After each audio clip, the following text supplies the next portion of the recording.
तो मैं बड़ा दाता के प्रति भावुक और इमोशनल था, क्योंकि मतलब बचपन मैंने दादा की डांग पकड़ के बिताया है और जहां दाता जाते थे मैं जाता था साथ में। सॉरी, मैं अपने आप को कंट्रोल नहीं कर पाया कि मम्मी अकेली क्यों जा रही है, मैं क्यों नहीं जा पा रहा हूँ। वो मम्मी ने कहा कि नहीं, पापा ने बोला है नहीं जाना है, तो मैं नहीं जा पाया। तो उसमें थोड़े बालू रेत और ब्रेड के बीच में वो जो पोर्स होते हैं उसमें रेत घुस गई। मैंने कहा कुछ नहीं, मैंने उसको झड़काया बढ़िया ऐसे गोड्डे पे झड़का के बढ़िया, और मैंने वो ब्रेड खाई वहां बैठ के इस दीवार का सहारा लेके कच्ची।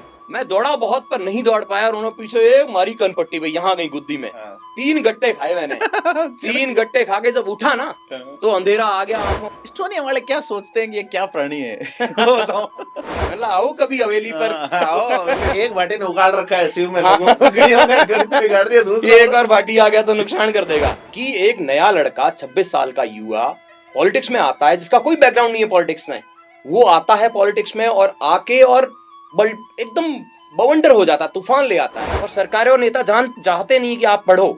आप अगर पढ़ लिख लिए तो आप जागरूक हो जाओगे, आप सवाल करोगे, आप जागरूक होगे तो आप सवाल करोगे तो उन नेताओं को अच्छा नहीं लगेगा, क्योंकि इसलिए कर रहा है कि इसको राजनीति में आना है, इसका इंटरेस्ट है पॉलिटिक्स में। धूड़ लगा हुआ पॉलिटिक्स रे यार, मेरे बूकियों में कमा के खाने की शक्ति है। पार्टी हूं तो हमारे को क्या चोरी का और झूठ बोलने का कोई मैणा नहीं है। रोटी खा लेते होंगे। अब वो वहां गए तो वहां गेहूं के ही बन रहे, तो वो बोले कि मैंने एक बिलान नापा, 40 एक रोटियां ले ली। तब तो भरी जाए उसका, ठीक है, लेके और बैठ गया और मैं रोटी खा रहा हूँ।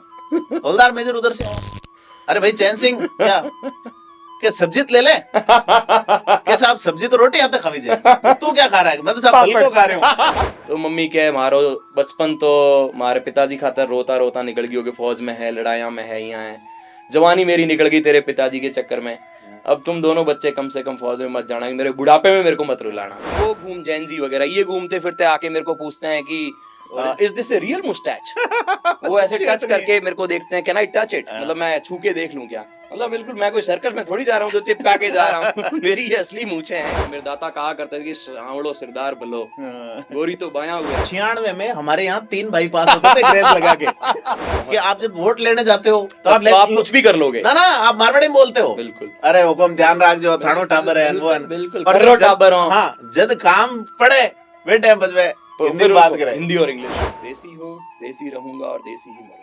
नमस्कार, मैं हूं प्रदीप, आप थिंक 360 देख रहे हैं। आज के पॉडकास्ट में खास मेहमान हमारे साथ हैं जो अपने साथ लंबी लंबी मूछें रखते हैं, न केवल दिखावे के लिए बल्कि उनके भीतर एक राजस्थान धड़कता है जो यहाँ से सुदूर कई हजार किलोमीटर दूर एस्टोनिया देश में भी जाकर अपनी धड़कन को मौजूद रखता है। सिड्डा वाले भाटी, बोड़ा भाटी, मूल सिंह भाटी हमारे साथ है। मूल सिंह जी, बहुत स्वागत है आपका। तो राजस्थानी भाषा, मारवाड़ी अंदाज, ठेठ देहाती अक्खड़पन, यूरोप के एक ठंडे से देश में जाके भी दूर नहीं हो पाया। बिल्कुल प्रदीप जी, दूर तो हो नहीं सकते क्योंकि पैदा वहीं हुए, वहीं बड़े हुए, वहीं रहे हैं, पले बड़े हैं, परिवार यहीं है, तो दूर होना थोड़ा सा मुश्किल है। कोशिश करता हूँ कभी कभार कि इस धरा से मोह छूट जाए तो शायद मैं और तरक्की कर लूँ और प्रगति कर लूँ और आगे कहीं पहुंच जाऊं, पर जुड़ाव ऐसा है पीढ़ियों का, रिश्तेदारी का, डीएनए का, खून का, तो छूट नहीं पा रहा है। मेरा जो अभी परिवार यहाँ से 300 किलोमीटर दूर है, माताजी पिताजी। मैं अक्सर आपसे कोरिलेट करता हूँ कि आप विदेश रहते इतनी बार राजस्थान आ जाते हैं, जितना मैं राजस्थान रहते हो पाली नहीं जा पाता। बिल्कुल बिल्कुल प्रदीप जी, तो छुट्टी हुई और बाटी मेरा होम या। बिल्कुल बिल्कुल, तो एक प्रॉब्लम भी है। तो मेरे पेरेंट्स और फैमिली वाला भी यहाँ क्या कि तुम बहुत फ्रीक्वेंट आवे इंडिया, इतो फ्रीक्वेंट क्यों आवे? तो मेरा क्या ही मन बड़ा बच्चे वाला मन है, चंचल मन है आपका, तो वो टिक नहीं पाता। जिस दिन मेरे को रात को ऐसे फील हो गया कि मेरे को गाँव जाना है, या मम्मी की या पेरेंट्स की याद आ गई, या फोन पे आजकल ये व्हाट्सएप वीडियो कॉल वगैरह हो जाते हैं, इंटरनेट का जमाना है, तो दूरी कोई बड़ी चीज नहीं है। तो जब बात होती है तो फिर पेरेंट्स से या मम्मी से ऐसी कोई बात हो जाए तो मेरा मन पिघल जाता है। फिर नॉस्टैल्जिक हो जाता, आप भयंकर भयंकर। मेरे ऐसे 2-3 साल पहले अपनी जब बात हुई थी फोन पे, आपने कहा कि मैं दुबई ज्वाइन कर लेता हूं। मैंने क्योंकि नेड़ो पड़े राजस्थान रोडवेज की बस वहां से चलती नहीं है कि आप जल्दी से आ जाओ। फिर भी 4 घंटों में 5 घंटों में गाँव आ जाऊं, दिल्ली आ जाऊं। तो अभी 6 घंटे लग रहे हैं और क्या 8 घंटे लग रहे हैं? हाँ, 12 घंटे लग ही जाते हैं क्योंकि there is no direct flight. Exactly. तो मैंने या तो जर्मनी और आना पड़े या फिनलैंड और आना पड़े, तो फ्लाइट चेंज करना में टाइम 1-1.5 घंटा लग जाए और फिर 9 घंटे की डायरेक्ट। कैसा देश है एस्टोनिया? ठंडा प्रदेश है जी, लोग बहुत अच्छे हैं। कितना तापमान रहता होगा? सर्दियों में आपका -18-20 चला जाता है, यहाँ +50 जाता है जहाँ पैदा हुए रहे। बिल्कुल। तो गर्मियों में पिछली जून में मैं आया था तो ये वेरिएशन है 68-70 डिग्री का, ये घाटी झेल सकता है।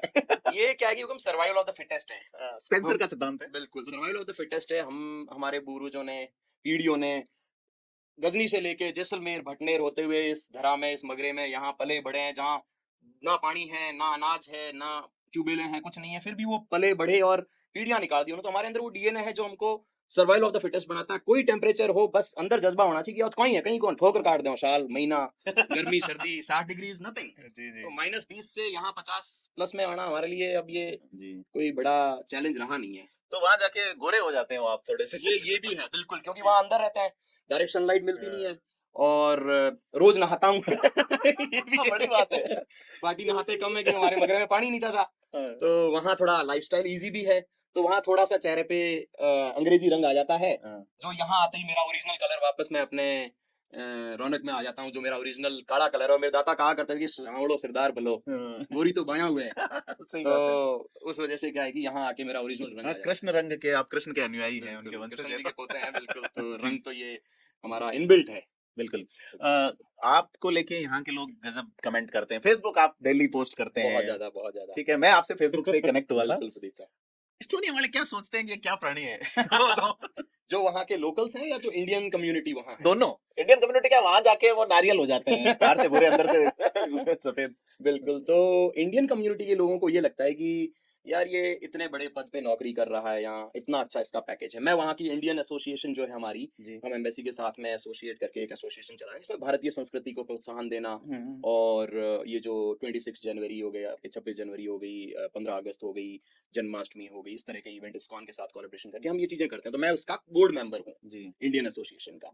तो लोगों को ये लगता है कि यार ये यहाँ तो कम रहता है और इंडिया ज्यादा जाता है। जी। विंटर्स में हर साल मैं 3 महीने इंडिया आ जाता हूँ। नवंबर लास्ट वीक से लेके मिड फेब तक मैं इंडिया ही रहता हूँ, टू अवॉइड वहाँ की भयंकर सर्दी, जिसको मैं अवॉइड करना भी कह सकता हूँ। और हाँ। यहाँ सनलाइट अच्छी है तो विटामिन डी के लिए हम, जैसे ये साइबेरिया से आपके पंछी नहीं आते हैं हमारे, Siberian crane, Siberian cranes, domicile crane वगैरह बिल्कुल, मिलते हैं। जो कुर्जा वगैरह, कुर्जा। कुर्जा हमारे देसी भाषा में। और हमारे गांव के पास में खींचन है फड़ौदी तहसील अच्छा, में, तो वहाँ वो पक्षी आते हैं, तो मैं उन पक्षियों के साथ यहाँ आ जाता हूँ। और फिर जब पक्षी वापस जाते हैं तो मैं वापस चला जाता हूँ। तो लोगों को ऐसा लगता है कि यार ये बंदा इतना गांव से, अपनी धरती से क्यों ऐसा। कुछ लोग पढ़े लिखे लोग भी, हम तो क्या मध्यम वर्गीय परिवार से पढ़ लिखे तो निकले। आप भी हो सर, तभी नौकरी मिली है।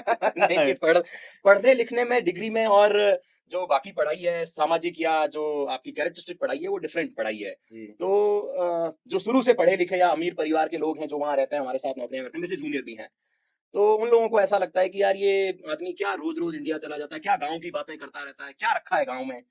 और जो मेरे जो फॉरेनर कलीग्स हैं, जो वहाँ के लोकल एस्टोनियन या फिनिश या जर्मन जो हैं, यूके भी, मेरे ब्रिटिश ऑफिस में कलीग्स भी हैं, यूक्रेनियंस भी हैं। So we have offices globally, 28 countries में हमारी ऑफिसेस हैं। जी। तो वो भी यही बोलते रहते हैं कि why are you so excited about India, ऐसा क्या है। मतलब आओ कभी हवेली पर। आओ हवेली पे। बिल्कुल। आओ कभी हवेली पे। तो आओ देखो। उनको बड़ा ऐसा लगता है कि यार क्यों जाता है बार बार। तो उनको मैं समझा नहीं पाता हूँ कि मेरे अंदर एक वो बचपन का जो प्यार है, मेरे दादा ने मेरे को बचपन में गांव में खूब, मैं 10 साल 11 साल गांव में रहा हूँ, जी। तो बड़ा ऐसे अटैचमेंट है मेरी गांव से।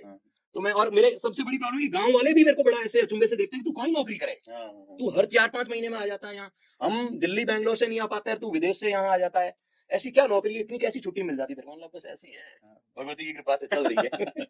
तो जैसे वो लोग यूं सेल्फी अल्फी और फोटो वोटो खिंचाते होंगे बिल्कुल मूंछों के बिल्कुल चक्कर में। बिल्कुल, मूंछों का बड़ा उनको क्रेज है, क्योंकि होता क्या है कि इट्स डिमांड सप्लाई गैप। अब अपने यहाँ इंडिया में हर बहुत सारे लोग मूंछों वाले हैं, बट वहाँ पे बहुत सारे लोग क्लीन सेव हैं, तो उनको मूंछों वाला आदमी दिख जाए तो दे आर सो एक्साइटेड कि यार ये क्या है। तो महिलाएं खूब, तो मेरे फेसबुक पे कभी कभार मैं फोटोज वोटो डाल देता हूँ, तो मेरे कुछ दोस्त यार या रिलेटिव्स वो ऐसे कमेंट करते हैं कि अरे भैया कहाँ तू ये कौन सी फोटोज डाल रहा है, फैमिली वाले तेरे नाराज हो जाएंगे। तो नहीं, इट्स फाइन कल्चर है। तो वहाँ पे क्या है कि लोग बड़ा अप्रिशिएट करते हैं मुस्टैच को एंड दे लव इट। तो वो आके बड़ा की सर एक फोटो खिंचवा लूं क्या आपके साथ। कुछ कॉलेज के बच्चे वगैरह जो जो यंगस्टर्स हैं, जेन एक्स जिसको अभी ये नई जनरेशन है, वो जेनजी वगैरह ये घूमते फिरते आके मेरे को पूछते हैं कि is this a real moustache. वो ऐसे टच करके मेरे को देखते हैं, कैन आई टच इट, मतलब मैं छू के देख लूं क्या। मतलब बिल्कुल मैं कोई सर्कस में थोड़ी जा रहा हूँ जो चिपका के जा रहा हूँ। मेरी असली मूंछें हैं। तो लोग बड़े प्रभावित होते हैं। कितना टाइम देते हैं आप मूंछों को, मेहनत कितनी करनी पड़ती है? मेहनत सुबह सुबह की है जी। अर्ली मॉर्निंग उठने के बाद, क्योंकि जब सोते हैं तो बिखर जाता है सारा मामला। जी। तो सुबह उठ के जब आप नहा धो के फ्रेश फ्रेश होते हो तो फिर इसको थोड़ा 10-15 मिनट मैंने थोड़ी ट्यूनिंग इसकी करनी पड़ती है, और मैं इसमें जैसे फौज में अलाउंस मिलता था, मेरा भी इस मूंछों का हाँ। एक अलग अलाउंस है। हाँ, फौज में अलाउंस है। फौज दर्शकों को मैं बता दूं कि फौजी जो मुझे रखते हैं उनको तेल के और तेल उसके के और उसकी कटिंग की, बार्बर की स्पेशल अलाउंस है, जो आजकल शायद 1600 रुपए मिलते हैं। मेरे पिताजी जब यंग थे उस जमाने में 100 रुपए मिला करते थे। जी। तो मूंछों के पीछे और भी मेरे पर्सनल रीजंस भी हैं। हम क्या पश्चिमी राजस्थान में मूंछें तभी काटते हैं जब हमारे पिताजी स्वर्गवास हो जाएं, अदरवाइज हम लोग मुस्टैच नहीं काटते हैं। तो वो भी एक थोड़ा सा ढर रहा है। एक बार मैं कॉलेज में पढ़ता था पुणे में, जब मैं क्या फौजी कैंट में पढ़ा हुआ हूँ। So I have a dialogue for me. I was born desi, I have grew up in army cantts, I have studied in CBSE board in army cantonments, grown up there. I work for an IT MNC in Europe, still desi and I will die desi. Okay. मैं फौजी गांव में जन्मा, फौजी cantt में पढ़ा हूँ, और अंग्रेजी माध्यम की पढ़ाई की है मैंने। एक अमेरिकन इंटरनेशनल MNC में काम करता हूँ, बट देसी हूँ, देसी रहूंगा और देसी ही मरूंगा। ये पहचान है। तो देसी हैं हम और हर देश में हम छाए हुए हैं, बड़ी चीज है। बिल्कुल, क्योंकि हमारी ग्लोबली 28 कंट्रीज में हमारी ऑफिसेस हैं, तो मैं ट्रैवल खूब करता हूँ। मेरा job mainly I am into senior management kind of role, तो ट्रैवल बहुत ज्यादा होता है हमारा। मूल सिंह जी से बात करने का उद्देश्य ये भी है कि आप अपने आप में एक पर्सनालिटी होते हो। कैसे आप कंपनी में काम करना, या वो अलग चीज है कि एक तो आप सुबह 8 बजे रवाना होते हैं, 9 बजे पहुंचते हैं, 6 बजे वापस आते हैं, खाना खाते हैं, दैनिक क्रियाएं करते हैं, सो जाते हैं। आप वो करने के साथ एक अलग पहचान बनाए रख रहे हैं कि बड़ी बात है ये, और उस देश में बना के रख पाना बड़ी बात है। तो जैसे आपने बताया, बड़ी चीज ये है कि एक देसी गांव का, आपकी मैंने वो कहानी पढ़ी थी पलके वाली, कि बिल्कुल, पहली बार आपने गेहूं की रोटी खाई। बिल्कुल बिल्कुल बिल्कुल। क्या स्टोरी थी? स्टोरी ये थी कि हम पश्चिमी राजस्थान में क्या है कि हमारे एरिया में स्पेशली पानी नहीं है। उस जमाने में ये बात है 1995-96 के आसपास, 95 के आसपास की। मेरे फादर यंग फौजी जवान, एकदम लंबे चौड़े, मुस्टैच और 6+ हाइट, लाल आंखें, और मतलब ही इज वेल बिल्ड फौजी। तो मेरे एक परिवार में भाषा थे, उनकी शादी थी, तो शादी के बाद जब मेहमान वापस आते हैं पश्चिमी राजस्थान में, तो खाना दिया जाता है, जैसे आपके घर पे बेऊंजा फेरे, आपके बेऊंजा फेरे, बिल्कुल बिल्कुल। हमारे इधर बोलते हैं फेर मोड़ा। फेर मोड़ा आपकी वाली, और हमारे वहाँ बेऊंजा फेरा बोलते हैं। बिल्कुल। तो वो मेहमान आते हैं तो उनके लिए खाना परिवार में दिया जाता है, आज जमाईशा का खाना यहाँ है, और ऐसे। बिल्कुल। तो मेरे एक पापा के, मेरे दादू साहब के बड़े भाई, बड़े दादू साहब, उनके घर पे खाना था। तो मम्मी उस टाइम नई बींदनी थी, और पश्चिमी राजस्थान में बींदनियों को बड़ा वो रोटी बनाने का, और उनकी ड्यूटीज अलग अलग होती हैं। अब शहरों में तो आपके ये कैटरिंग वेटरिंग और शुरू हो गई है, वहाँ अभी भी वही ढर रहा है। मम्मी नई बींदनी थी, मैं कोई 5-7 साल का बच्चा था। तो हमने बाजरी की, क्योंकि हमारे वहाँ पानी नहीं है, तो बाजरी होती है सिर्फ, बाजरी और गंवार 2 ही फसलें हैं, तो बाजरी हमने शुरू से खाई। उस दिन क्या हुआ कि वो जो दादू साहब, बड़े वाले दादू साहब थे, वो BSF में इंस्पेक्टर से रिटायर्ड है। तो वो थोड़े से वेल सेटल्ड थे उस मामले में, तो उनके अच्छा खाना बना। तो मम्मी वहाँ रोटियां बना, गेहूं की रोटी बनानी भी नहीं आती थी, और नहीं आती थी। तो गेहूं की रोटी मैंने हमारे वहाँ गेहूं की रोटी को फाफरिया या फलका बोलते हैं। फलको। तो मैंने वो एक कहानी लिखी कि एक फलके की कीमत क्या होती है। बिल्कुल, एक फलके की कीमत तुम क्या तुम जानो, बोल जानो। सही। बिल्कुल। जी। तो अब आज हमें गेहूं की रोटी इतनी मिलती है कि बाजरी का शौक हो गया है। एग्जैक्टली। आज बाजरी शौक है, उस जमाने में गेहूं शौक हुआ करता था। तो गेहूं की रोटी उन मेहमानों के लिए उस दिन बनी। तो मम्मी बना रही थी, तो मैं क्या बच्चा था, और मैं ऐसे खेलते खेलते गया, मेरी दादी साहब भी वहीं बैठे थे बाहर, मैं दादी साहब गया, मैंने बोला कि दादी साहब ये क्या है। तो मेरी दादी साहब भी शर्माते हुए बोल नहीं पाई, पर जो बड़े दादी साहब थे, वो जिनके यहाँ कार्यक्रम था, जिनके यहाँ, हाँ, उन्होंने कहा कि वो तो फलको है। मैं कि फलको कहीं हुए। तो उन्होंने बोला ये खाने की चीज है, रोटी है। बोला नहीं, रोटी तो वो है जो बाजरी की वो अलग रखी हुई थी, वो है कि ना ना ये तो मैं क्यों खाऊं। तो मेरी दादी साहब ने शर्माते हुए, मेरी मम्मी को गुस्सा आया कि भाई बच्चे, अगर गांव में क्या होता है कि अगर नई बींदनिया अगर काम करने गई है, और वहां आपके बच्चे आके अगर ऐसे मंगतापना इज द वर्ड, अगर मंगतापना डिमांड करे तो, या गोडा काटना भी एक देसी शब्द है, गोडा काटे तो उनको थोड़ा ऐसे वो एम्बैरेसिंग फील होता है कि यार हमारा टाबरिया को जो लगा है। तो मम्मी बड़े शर्मिंदा हो गए कि यार यहाँ कहीं मंगतापना करे, गोडा काटे। बट हम तो ढीठ थे, लेकिन उनकी भाषा ये थी कि वो बोल नहीं सकते, वो घूंघटे में। और अब सासू जी और बड़ी सासू जी वगैरह बैठे तो बोले कैसे, तो वो बोल नहीं पाए। तो आंखों में ऐसे इशारा करेगी, मतलब बाहर चला जाए, ऐसे गुस्से वाली आंखों में ऐसे काट दिया। बच्चे इग्नोर करते हैं उसको, हाँ, उधर पर हम तो, हमारे पास दादी शाह का हाई कोर्ट का पावर, हम मम्मी को कहाँ धारे। तो हमने मम्मी को मतलब इग्नोर कर दिया, या नहीं धारे, बच्चे थे और जिद्दी थे। और मैं क्या मोबरा लाडला पोता, तो जिद वैसी और भाटी तो ऊपर से और जहरीला, तो नहीं गया भाई। तो पिताजी क्या है कि युवा थे उस जमाने, तो सेवा चाकरी में लगे हुए थे, इधर से उधर उनको खाना खिलाना, वो लाना। तो मम्मी ने, हमारे वहाँ पश्चिमी राजस्थान में अगर सासू जी बैठे हैं तो अपनी पति को बुलाने के लिए महिलाएं एक ऐसे किचकारा करते हैं, किच किच या चिच चिच ऐसे करके एक आवाज करते हैं, जिससे कि वो समझ जाए कि सिग्नल है कि आपको बुलाया गया है, या आपकी वहाँ कोई रिक्वायरमेंट, कम्युनिकेशन रोजर। तो उन्होंने वो कम्युनिकेशन का इशारा किया। तो पिताजी ने मेरी तरफ देखा, तो हम डरते थे कि पिताजी फौजी आदमी छुट्टी कम ही आते थे। आपको लगता भी होगा ये फौजी कौन है? हाँ, और हमको तो लगता ही नहीं था कि ये हमारे घर का आदमी है क्योंकि वो इतने सख्त थे और कभी कभी आते थे छुट्टी। तो पहले क्या फौज में छुट्टियां जमा करने का पैसा भी मिलता था, तो हम क्या है कि मध्यम वर्गीय परिवार थे तो पैसा प्रायोरिटी था। बिल्कुल एग्जैक्टली। तो छुट्टी कम ही आते थे और आते तो भी खेत में रहते थे जी जी। क्योंकि फौजी आदमी किसान, और तो खेती भी करनी पड़ती थी। तो हम पिताजी से, और मैं दादा के साथ, मेरे दादू साहब के साथ बहुत ज्यादा रहता था। तो मम्मी ने इशारा किया किच किच वाला, तो पापा ने एक बार ऐसे आंख काटी के भागो यहाँ से। तो मैं थोड़ा सा बाहर चला गया और हम तो ढीठ, थोड़ी देर में वो भूल गए। 5-7 साल का बच्चा और वो, और उसकी क्यूरियोसिटी, और मेरे अंदर क्यूरियोसिटी बहुत है, जाननी है ये चीजें जो मुझे नहीं पता है, वो मैं जानने की बड़ी वो करता हूँ, कंठा है आपने। हाँ, तो मैंने सोचा ये यार रोटी तो हमने तो वो बाजरे की रोटी देखी है, सोगरा, ये क्या चीज है? तो मैं वापस आया, मैं लाऊं ले आऊं। तो उन्होंने वो क्या कि आधी रोटी तोड़ के घी लगा के और आधी मेरे को दी, आधी मेरे काकोसा की बेटी थी उसको दी। मेरी दादी थोड़ी सी बायस लड़कों की तरफ, तो वो जो मेरे काकोसा की लड़की थी उसकी और आधी तोड़ दी, तो मेरे को मिला 75% और उस बच्ची को मिला बेटी थी इसलिए। ये पश्चिमी राजस्थान में एक गलत चीज है जो मैं, अब बदल रही है चीजें, बट उस जमाने की बातें हैं ये। तो 75% मुझे मिला और वो बड़ा मुलायम सॉफ्ट, मैंने खाया, मैंने ये तो मस्त चीज है, घुल गई मुंह में एकदम रुई की तरह कि हमने तो बाजरे वाला सोगरों से माथा पूरी की हुई है। तो वो घुल गई मुंह में। मैं खाई, बाहर जाके बैठ के खा के आ गए झोपड़े में, छिया था पीछे बाहर खेलड़ी के नीचे बैठ के खा के आ गए। अब हम तो वापस वो मुंह, शेर के मुंह खून लगा, वापस आए तो फिर हम वही घोड़ा काटने वाली हरकत। तो दादी शाह ने इस बार, मेरे दादी शाह ने भी ऑब्जेक्शन किया कि भाई कोजो लगे कि नहीं मुड़ा आप जाओ। और उतना गेहूं होता भी नहीं था, जैसे गिनी चुनी 4 रोटियां बनती थी, 4 ही रोटी बनती थी, वो ऐसे फोल्ड करके, वो सिर्फ फर्स्ट टाइम जो थाल जा रहा है हाँ। उसी में, सेकंड टाइम तो उन मेहमानों को भी नहीं मिलती थी, बिल्कुल बिल्कुल गेहूं वाली नहीं मिलती थी, बाजरी का फोगरा मिलता था। हाँ। तो अब उनका कोटा है भाई, उनका भी सही बात। तो वो कोटा मैं डिस्टर्ब कर रहा हूँ। हाँ।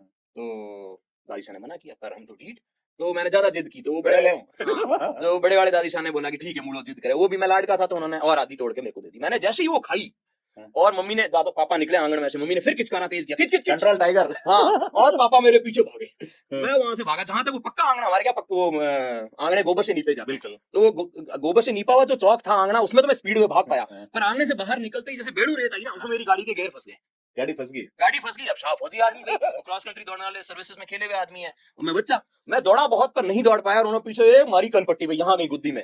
3 गट्टे खाए मैंने। 3 गट्टे खा के जब उठा ना, तो अंधेरा आ गया आंखों का आगे, वो मेरा फलकार, आंसूर, नाक में शेफड़ और पसीनार सब मिक्स हो गया, सब मिक्स हो गए, और मैं ऐसे से देखा, पीछे पापा थे, उधर दाता मेरे चारपाई डाल के और बैठे हुए, सुप्रीम कोर्ट दादो साहब ने देख लिया, दादा से कहा राम लो छुट्टी आवड़ो कॉमरो कौन, मैंने किया दे ली, और मैं चिल्लाया, अब तो क्या हो गया, पावर आ गया, और मैं रोया रो के भाग के दाता के पास, पापा वापस चले गए।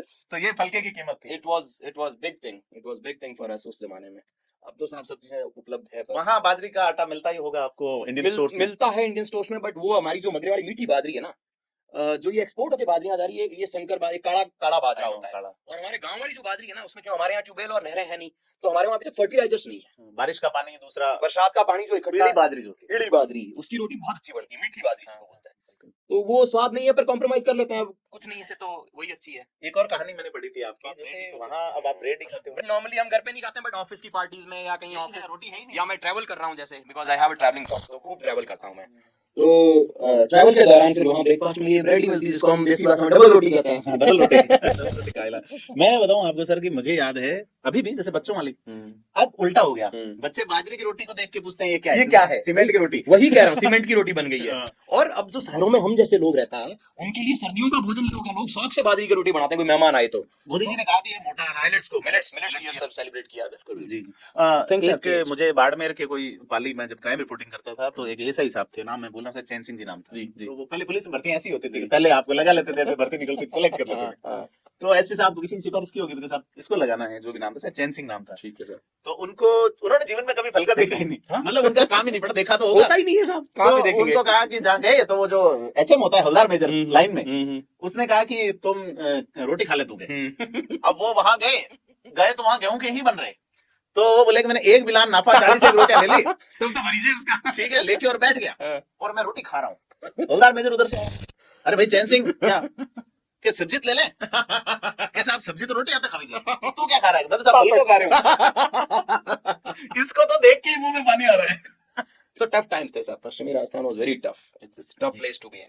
तो अब ब्रेड से संघर्ष करते हो, पहली बार ब्रेड कब खाई? हाँ, वो भी एक कहानी है जी। तो हम गांव में ही रहते थे, यही 95, 96, 94 के आसपास, एग्जैक्ट पता नहीं मेरे को, बट उससे पहले का 96 में तो हम देन वी मूव्ड आउट, 96 में फिर मेरे पिताजी हमें फौज में साथ में ले गए। बबीना कैंट आप। Babina cantt was first army quarter which I have seen. तो हम वहां चले गए, उससे पहले की बात है, 96 से पहले की, 1-2 साल पहले की होगी। मुझे क्या है कि ये चीजें याद बहुत रहती है, हाँ। मैं भूल नहीं पाता, ये मेरी एक बड़ी समस्या है। समस्या नहीं, देखो आपने एक लाइन कही, मैं आपको पहले बता दूं, जैसे साइकोलॉजी पढ़ी थोड़ी बहुत मैंने, तो उसमें ये है कि आपने कहा मैं क्यूरोसिटी बहुत हूँ।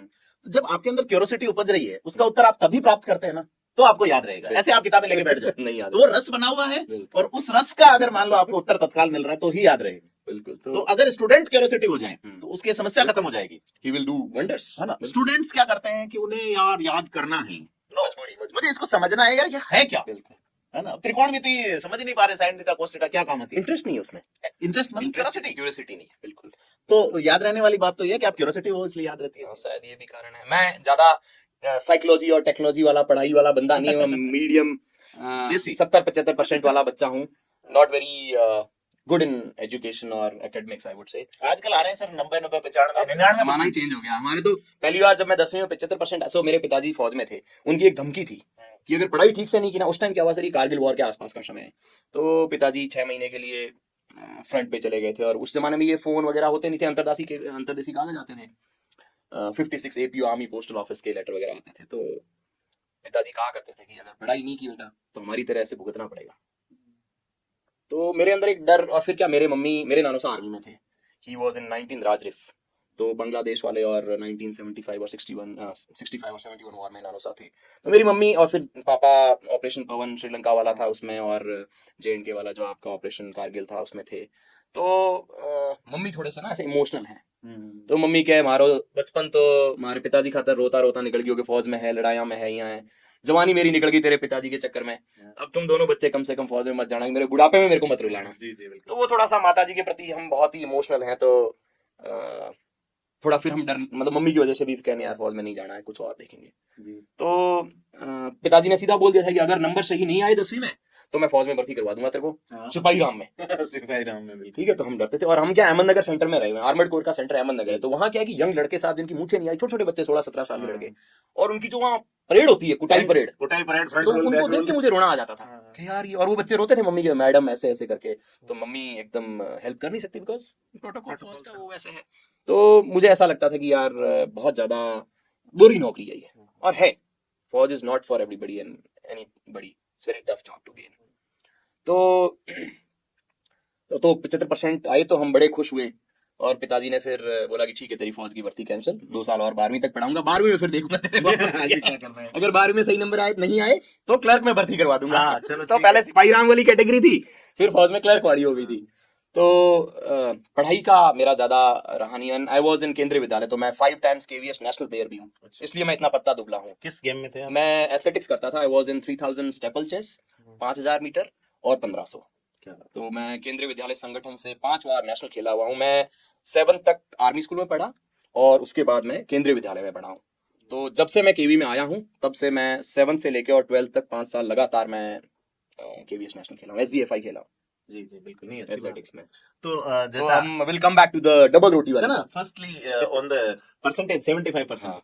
तो 12th में कितने आए फिर? 12th में कम थे, and there is emotional reason भी। क्या सब्जेक्ट्स थे आपके? मैं 12th में 11th 12th में मेरे फिजिक्स, केमिस्ट्री, मैथ्स और IP करके इंफॉर्मेशन प्रैक्टिसेस करके एक सब्जेक्ट हुआ था, which is mainly about computers.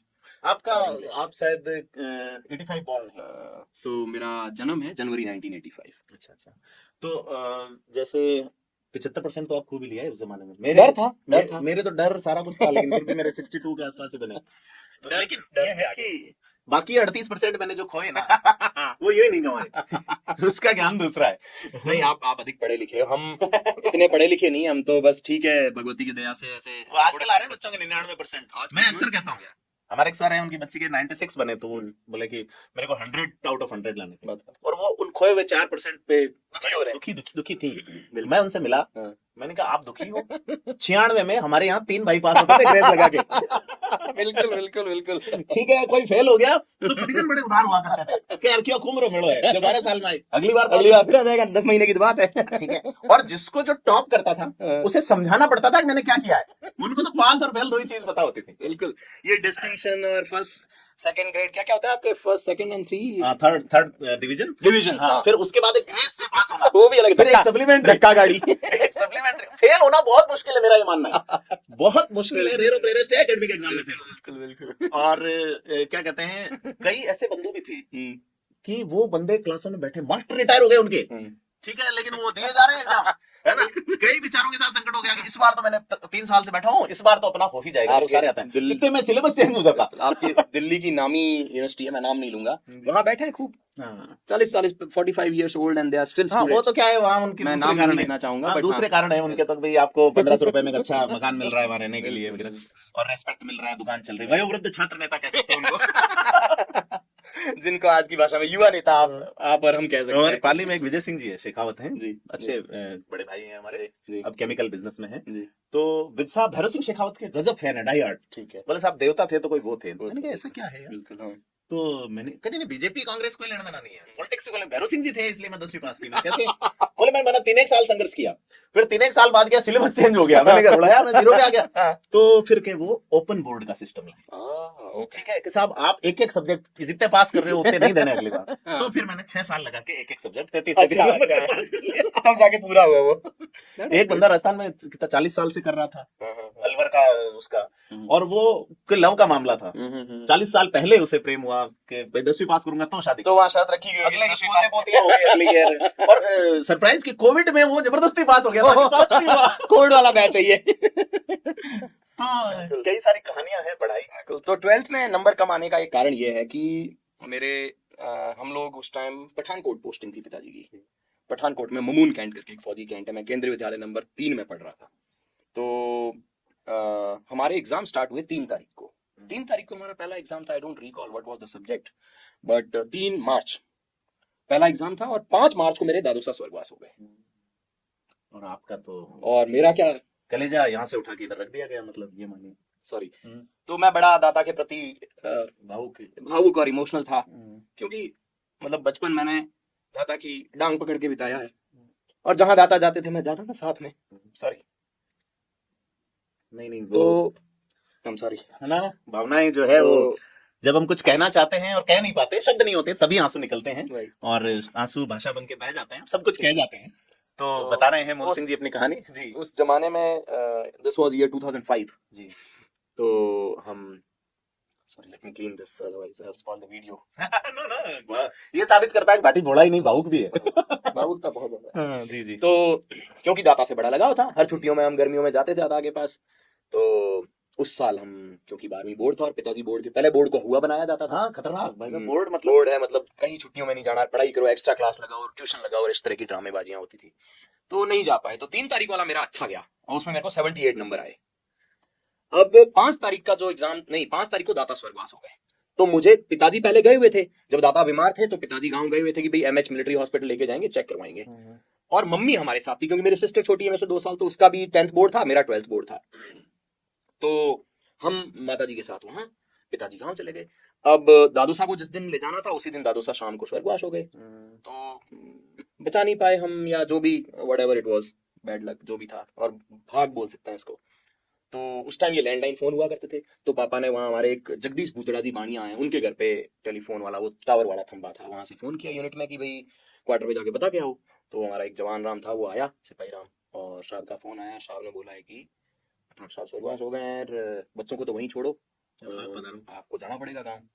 तो मैं फिर मम्मी को, उस टाइम हम आते थे अमृतसर से, सॉरी पठानकोट से डायरेक्ट ट्रेन थी झेलम एक्सप्रेस, जो जलंधर तक आती थी, जलंधर से फिर दूसरी ट्रेन हमको बीकानेर के लिए पकड़नी पड़ती थी। तो मैं मम्मी को छोड़ने के लिए भी आया, तो मैं बड़ा बेटा था और मदन मेरा भाई जो है वो छोटा था और बहन छोटी थी।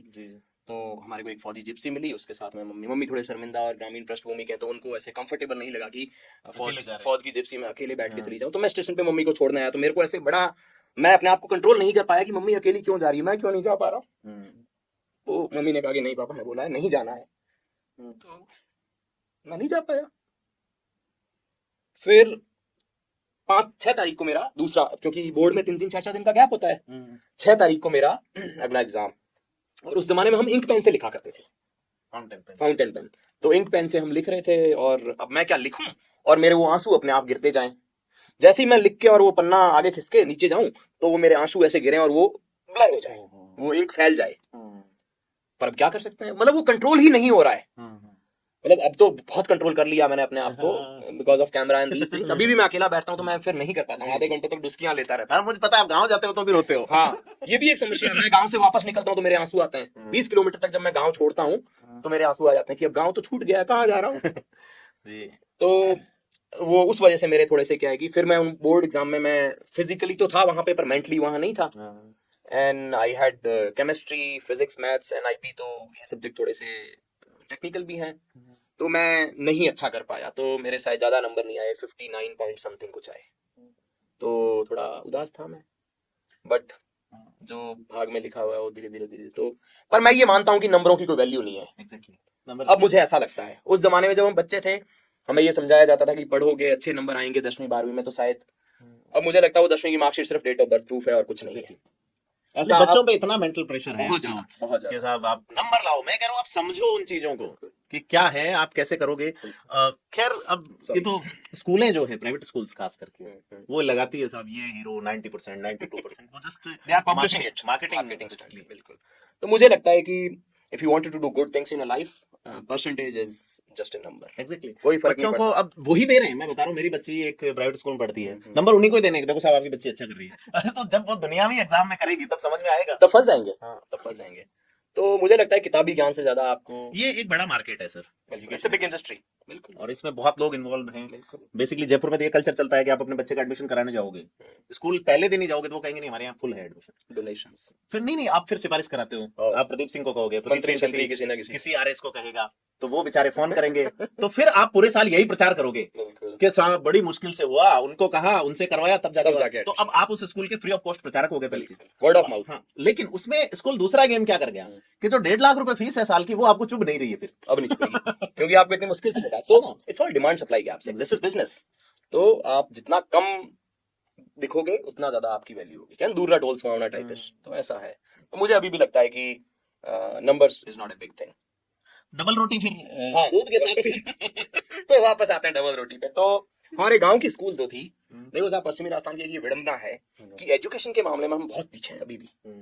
जब मैं जिस हमारे गांव में राजकीय माध्यमिक विद्यालय है, एक सरकारी स्कूल है, जब मैं, मेरे पिताजी उस स्कूल में पढ़े, 8वीं तक थी वो स्कूल, मेरे पिताजी 8वीं तक उस स्कूल में पढ़े। फिर मैं जब उस स्कूल में पढ़ नहीं पाया, पर कुछ दिन आगा पाछा हुआ, जिसको कच्ची पहली पक्की पहली ये सब बोलते थे, तो मैं उसमें गया। तो पिताजी जब छुट्टी आते थे तभी वो मेरे को स्कूल छोड़ के आते थे कि भी पढ़ो। बट मेरे दादो सा और दादी सा नहीं चाहते थे कि अभी, उनको ऐसा लगता है छोटा है नैने क्यों क्योंकि नैना है। हाँ, तो उनकी ये अजय मुड़ो नैनो है। हाँ। जबकि हम 7-8 साल के हो गए थे, which is not Naina now. बच्चे आजकल 2.5 साल में चले जाते हाँ, हैं। तो हम 8 साल में गए थे।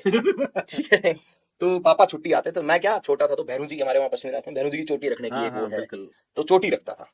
तो मेरे पिताजी ऐसे चोटी का आटा देते थे ऐसे, और मेरे को ऐसे लेके स्कूल छोड़ के आते थे, और मास्टर साहब को बोल के आते थे, मास्टर साहब इसको ठीक से पढ़ाना। तो अब फौजी आदमी गांव में क्या कम ही लोग, तो वहाँ फौजियों की रिस्पेक्ट भी होती थी उस जमाने में, अब तो पता नहीं। बट हाँ, तो वो मास्टर फिर थोड़े सीरियस पढ़ा, वैसे पढ़ाने की कोशिश करते थे, पर हमको पढ़ना कहाँ है, और हम वेट करते थे दादी से आएंगे। उस जमाने में हमारे स्कूल में बाउंड्री नहीं हुआ करती थी, अब तो बाउंड्रियां हो गई है। तो जो खिड़की होती थी पीछे वाली, अब मास्टर जी पढ़ा उधर रहे पर मेरा ध्यान पीछे खिड़की में, मैं ऐसे देख रहा हूँ कि दादी साहब आ जाए तो हम यहाँ से निकल जाए। तो दादी साहब मेरे फौजी कपड़े की हमारी थैली हुआ करती, कन्वर्स जो फौजी वर्दी है उसकी, कंबाइंड ड्रेस की उसकी एक थैली, उसमें एक पार्टी और एक बड़ता और एक पानी की छोटी सी दवाई वाली शीशियां, खांसी की दवाई की आती थी, वो हम लेके जाते थे।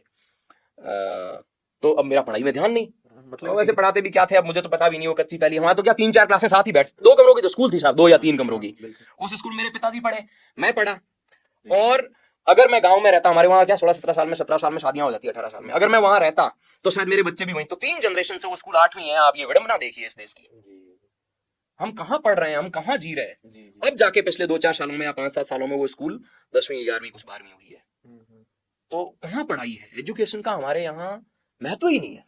ना तो जनता समझ रही है, ना सरकार, और सरकारें और नेता चाहते नहीं कि आप पढ़ो। आप अगर पढ़ लिख लिए तो आप जागरूक हो जाओगे, आप सवाल करोगे, आप जागरूक हो गए तो आप सवाल करोगे, सवाल करोगे तो उन नेताओं को अच्छा नहीं लगेगा। मैं ये नहीं कह रहा हूँ कि मोदी जी या बड़े लेवल के, मैं छोटे स्तर के नेता से लेके बड़े तक की सब लोग ये चाहते हैं कि आप यस मैन रहो। If you are asking question, that is crime in India. You should not be asking questions to system. आप सिस्टम को क्वेश्चन नहीं पूछ सकते साहब, उनको लगता है कि यार अपनी दुकान उठाएगा, दुकान उठा देगा ये लड़का अगर पढ़ लिख लिया तो नेता लोग भी नहीं चाहते कि आपके यहाँ गांव में स्कूलें इस तरह की हो। और ज्यादा से ज्यादा कोई पढ़ाना ज्यादा चाहे तो हमारे गांव से पास में जो स्कूलें हैं उनमें 10वीं तक जाके पढ़ लिया और 10वीं के बाद फौज की भर्ती। अब फौज में बेचारा जो 10वीं पास करके सिपाही राम गया, वो क्या आके कानून समझाएगा? वो तो अपने जीवन के कसम कसमें लगा रहेगा, पहले गांव की खेती के काम, उसके बाद बच्चों को पालना पोषना, बहनों की शादियां करना, उसी में उसका जीवन निकल जाता है। वो क्यों क्वेश्चन करेगा सिस्टम को, तंत्र को, प्रशासन को? उसको समय ही नहीं है। हाँ, मतलब वो पेट की आग बुझाए तब बिल्कुल। जाके मानस जागृत बस हो। तो अब हम जैसे लोग पढ़ लिख के और बाहर पढ़ के कुछ हो गए तो वो फिर क्वेश्चन करते हैं, तो उन नेताओं को दोहरे दोहरे लगते हैं कि आप क्यों क्वेश्चन कर रहे हो। फिर कई शुभ चिंतक है वो जो कहते हैं, सिस्टम वाली बात है, उसमें एक शेयर को मैं मॉडिफाई कर दूंगा कि सवाल सिस्टम से पूछने में जब एक ही मुड़ा काफी है और गांव से मुड़ा निकला तो अंजाम सिस्टम क्या होगा? बिल्कुल बहुत बहुत बुरा हो जाएगा।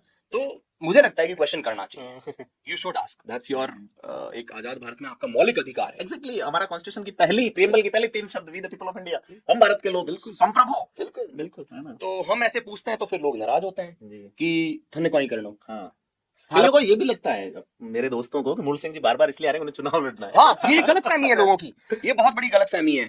तो मेरे गांव में भी और मेरे जो ब्रॉडर जो मेरा रिलेशन या जिन लोगों को मैं जानता हूँ, वो सब यही यही सोचते हैं कि ये इन सब चीजों को इसलिए कर रहा है कि इसको राजनीति में आना है, इसका इंटरेस्ट है। मैंने धूड़ लगा हुआ पॉलिटिक्स में यार, मेरे भूखियों में कमा के खाने की शक्ति है। जी जी जी। मैं किसी का हक मार के गरीब का वहां नरेगा ये टाकार पानी इनमें मैं नहीं पैसा कमाऊंगा। मेरे पास इतनी I have my common sense की कमा के खाने की मेरी नीयत है। जी जी। तो ये लोगों की गलत फहमी है। So let me clear, good that you have asked this question. तो मैं क्लियर करना चाहता हूं, मेरा कोई राजनीतिक महत्वाकांक्षा नहीं है, मैं तूड़ी नहीं लगा रहा राजनीति के, तुमने नहीं लगा रहे हैं, ठीक है ना, मेरे को कोई लेना देना, बट मेरे अंदर एक फायर है। मैं चाहता हूं कि अगर मैं पढ़ लिख के सक्षम हुआ हूं, मैं आर्थिक सक्षम हूं और मैं गांव से जुड़ा हुआ, अगर मैं नहीं पूछूंगा तो कौन पूछेगा? सही बात है। और क्यों पूछेगा? बिल्कुल। तो अगर और कल को, और मैंने देखे हैं साहब, मैंने मेरे रिलेशनशिप में या मेरे जान पहचान में आईएएस ऑफिसर्स देखे हैं, फौजी अफसर देखे हैं, और बुढ़ापे में उनको मैंने आंसू ढलकाते हुए देखे हैं।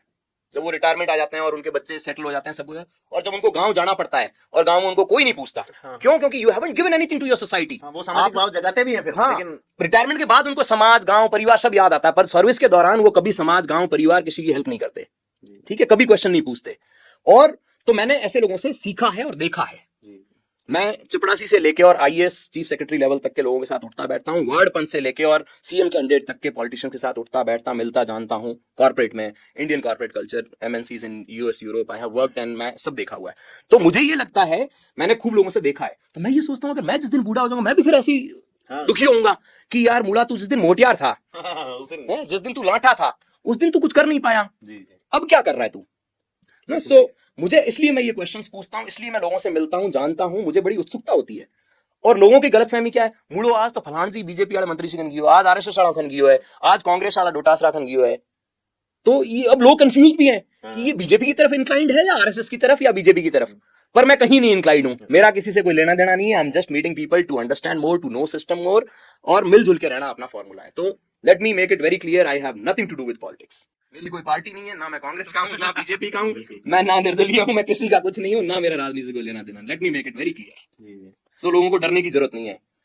मेरे अड़ोस पड़ोस में, मेरे कॉन्स्टिट्यूशन, लोग डरते हैं कि ओ मैं विदेश से एक बाटी उखाड़ रखा है शिव में, एक और पार्टी आ गया तो नुकसान कर देगा।